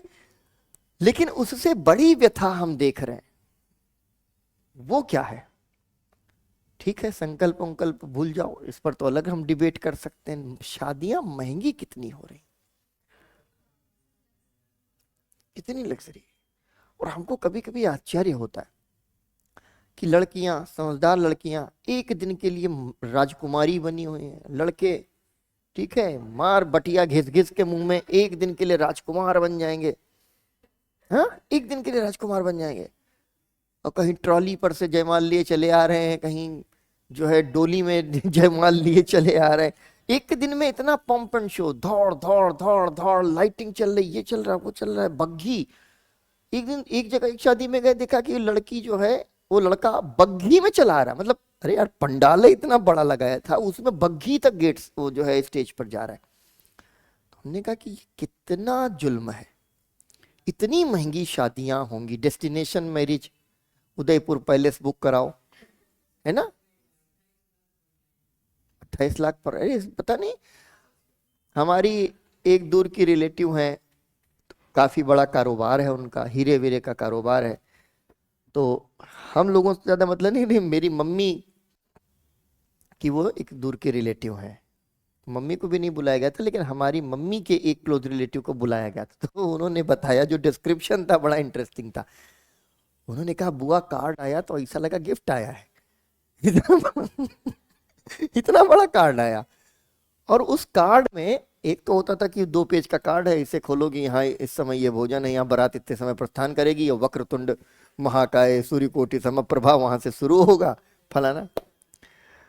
वो क्या, उसके आगे बहुत पन्ने लगे थे, और उन पन्नों में क्या था कि भाई अगर आप शादी में आना चाहते हैं तो पहले टिक करिए यहाँ, अगर आप शादी में आना चाहते हैं तो कब आना चाहते हैं ये टिक करिए, कितने लोग आना चाहते हैं ये टिक करिए, शादी में क्या आप जो है हल्दी, म्यूजिक, संगीत और फलाना ठिकाना के फंक्शंस में डांस करना चाहते हैं। अगर आप डांस भी करना चाहते हैं तो उसके लिए आपको कम से कम 3 दिन पहले आना पड़ेगा। और अगर आप डांस करना चाहते हैं तो वेस्टर्न पर करना चाहते हैं कि क्लासिकल पर करना चाहते हैं कि अरे फिर उन्होंने कहा कि ड्रेस कोड है, ड्रेस कोड है कि आप यही ड्रेस पहन के, थीम है शादी की। तो वो शादी की थीम में बताई। फिर उन्होंने बताया कि हमने पूछा कि बुआ ये 3 दिन पहले मतलब काहे बुलाए जा रहे हैं? तो उन्होंने बोला कि जो आप डांस करेंगे उसके स्टेप्स आपको सिखाए जाएंगे कि सब लोग फिर ऐसे ऐसे करें, ऐसा ना हो कि कोई उल्टा ऐसे। पागल होता जा रहा है समाज, है? क्या मूर्खता है। तो उन्होंने, अच्छा उनको बेचारों को जाना पड़ा, उनको तो जाना ही था। उन्होंने कहा कि एक शादी में जाने में भाई हमारे 60,000 रुपया लग गए। तो जो एक आदमी जो शादी में जो शुरुआत से लेके अंत तक जिसके रहने की मजबूरी है, आपने तो उसको भी पीड़ा दे दी, है ना, 60,000 रुपए की। तो सोचो जो डेस्टिनेशन मैरिज करने वाली जो पार्टीज हैं वो क्या कर रही होंगी। मेरा बहुत, अभी कुछ कुछ समय में यही होने लगेगा कि लड़कियों की डेस्टिनेशन मैरिज लो, नहला के इसको कूलर के सामने फिर लिटाने लग जाओ, कहा कि डेस्टिनेशन मैरिज करनी पड़ेगी, या संकल्प मांग लेगा इसका पिता। एक तरह के बाद एक बदल बदल के वो सब हो जाता है। चलो, और इसमें तुम लोग बाजार की भूमिका पर हमेशा सोचना, हमेशा सोचना। बाजार लिबरेट भी करता है, ऐसा माना जाता है कि बाजार स्त्रियों को मुक्त किया उसने, नौकरियों में जाने लगी, स्कूलों में जाने लगी, पढ़ाई करने लग गई, ठीक है, ओवरनाइट जॉब करने लगी, कॉल सेंटर्स में जॉब करने लगी, अमेरिकन जो है कंपनीज में काम करने लग गई। तो एक तरीके का लिबरेशन भी है, सोशल मूवमेंट है। लेकिन यही मार्केट क्या करता है, फिर यही बाजार आपको जो है ना सौंदर्य उत्पाद बेच रहा है, ब्यूटी प्रोडक्ट्स बेच रहा है। और जो ब्यूटी प्रोडक्ट बेच रहा है वो ब्यूटी स्टैंडर्ड भी बनाएगा, ब्यूटी स्टैंडर्ड भी बनाएगा। हम सब लोगों के मन में क्या होता है, जो समाज के प्रचलित थोपे गए मापदंड है सौंदर्य के, उन्हीं को तो हम मानते हैं। गोरा रंग, उसी में फिट आने की कोशिश करते हैं कि पता चला यार सौरभ तुम्हारे बाल थोड़े घने होते तो ठीक लग रहे। अभी जो है सो है, जो कर सकते हैं वो कर सकते हैं। लेकिन ब्यूटी स्टैंडर्ड्स क्या है? ब्यूटी स्टैंडर्ड्स हमेशा रिलेटिव होते हैं। समाज जो स्थापित कर देता है हम उसी के अनुरूप अपने आप को कसने लग जाते हैं। यही हमारी जिंदगी का ट्रॉमा बन जाता है कि हम सुंदर नहीं है, अब यही हमारी जिंदगी का जो है प्राइड बन जाता है। यहाँ कचरा भरा है लेकिन हमारे दिमाग में है कि सुंदर हम बहुत हैं। ठीक है, ये सारी चीजें ना अंतर विरोधी। अरे आंतरिक सौंदर्य उस पर कोई बात ही नहीं है, बाह्य सौंदर्य की बात है। तो बाजार की भूमिका क्या है? बाजार जो है, इससे जोड़ करके कभी आपसे कोई प्रश्न बने कि जो बाजार है वो क्या मुक्तिदाता है स्त्रियों के संबंध में? तो आप देखिए कि भाई एक तरह से तो उसने मुक्त भी किया, लेकिन वही है रिसेप्शन पे लड़की होनी चाहिए। ऐसे रिसेप्शन कुछ कुछ जॉब्स ऐसे करी, हालांकि अब थोड़ा सा फिर से चीजें बदलना शुरू हुई, इन पर भी तर्क आना शुरू हुआ कि रिसेप्शनिस्ट की जॉब लड़कियों के लिए ही आरक्षित है। नर्स, ठीक है, एयर होस्टेस, क्यों लड़कियां? अब ये हुआ है कि नहीं, लड़के भी उस ट्रेड में जा रहे हैं, अच्छी बात है, दोनों के लिए वो खुले। समाज बदलेगा कब बदलेगा, लेकिन तब तक कुछ कहीं और से कान पकड़ लेंगे। ठीक है, तो स्त्रियों की स्थिति के बारे में तुम समझ गए कि उनमें कोई ज्यादा परिवर्तन नहीं आया है, बल्कि और बदतर हो गई है। गुप्तोत्तर कला साहित्य के संदर्भ में देखें कि यहां पर जो महत्वपूर्ण चीज है वो ये देखो कि एक महत्वपूर्ण बदलाव यह है कि स्थानीय भाषाओं का चलन इस काल में देखने में आ रहा है। इसमें असमिया है, बांग्ला है, मैथिली है और हिंदी है। ठीक है, हिंदी में यह है कि हिंदी की बोलियां हैं जो जिनका उद्भव होना शुरू हो गया है धीरे धीरे। ठीक है, और इन भाषाओं का जो प्रयोग है मुख्यतः बौद्ध अभिलेखों में होता है, और जब किसी भाषा का प्रयोग अभिलेख में होता है इसका मतलब है कि जनता उसको समझती है। हाँ, जैन ग्रंथों में प्राकृत के साथ साथ गुजराती और राजस्थानी भाषा का भी प्रयोग इसी समय से हमको गुप्तोत्तर काल में मिलने लगता है। दक्षिण में जो प्राचीनतम भाषा है वो थी तमिल। ठीक है, लेकिन अब कन्नड़ भी आ रही है। मैं बड़ी दिलचस्प बात बताऊं कि सवाल पकड़ने की जो प्रवृत्ति कितनी आपकी मदद कर सकती है। ठीक है, हम बहुत बार बता चुके हैं कि मैंने यूपीएससी का जो अटेम्प्ट दिया, ठीक है, उस अटेम्प्ट में अपने हिस्ट्री ऑप्शनल में 120 में से 106 सवाल सही कर दिए। ये घोर आश्चर्य का विषय था लोगों को, ये कैसे हो सकता है, मानवीय क्षमता के परे।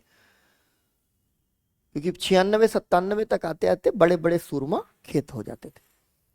ये जो पढ़ाई का तरीका है जो मैं बीच बीच में बोलता रहता हूँ, जिसको तुम्हारे ओरिएंटेशन में भी डिटेल में बताता हूँ, या जो तुमको एनसीईआरटी पढ़ते समय हमने सिखाया कि कैसे सवाल पकड़ने, यहीं से सब बनेगा। ये जो सवाल है, ये सवाल जब हमने तैयार किया तो एक प्रश्न आ गया कि दक्षिण भारतीय इन भाषाओं को प्राचीन से आधुनिक तक के एक क्रम में सजाइए।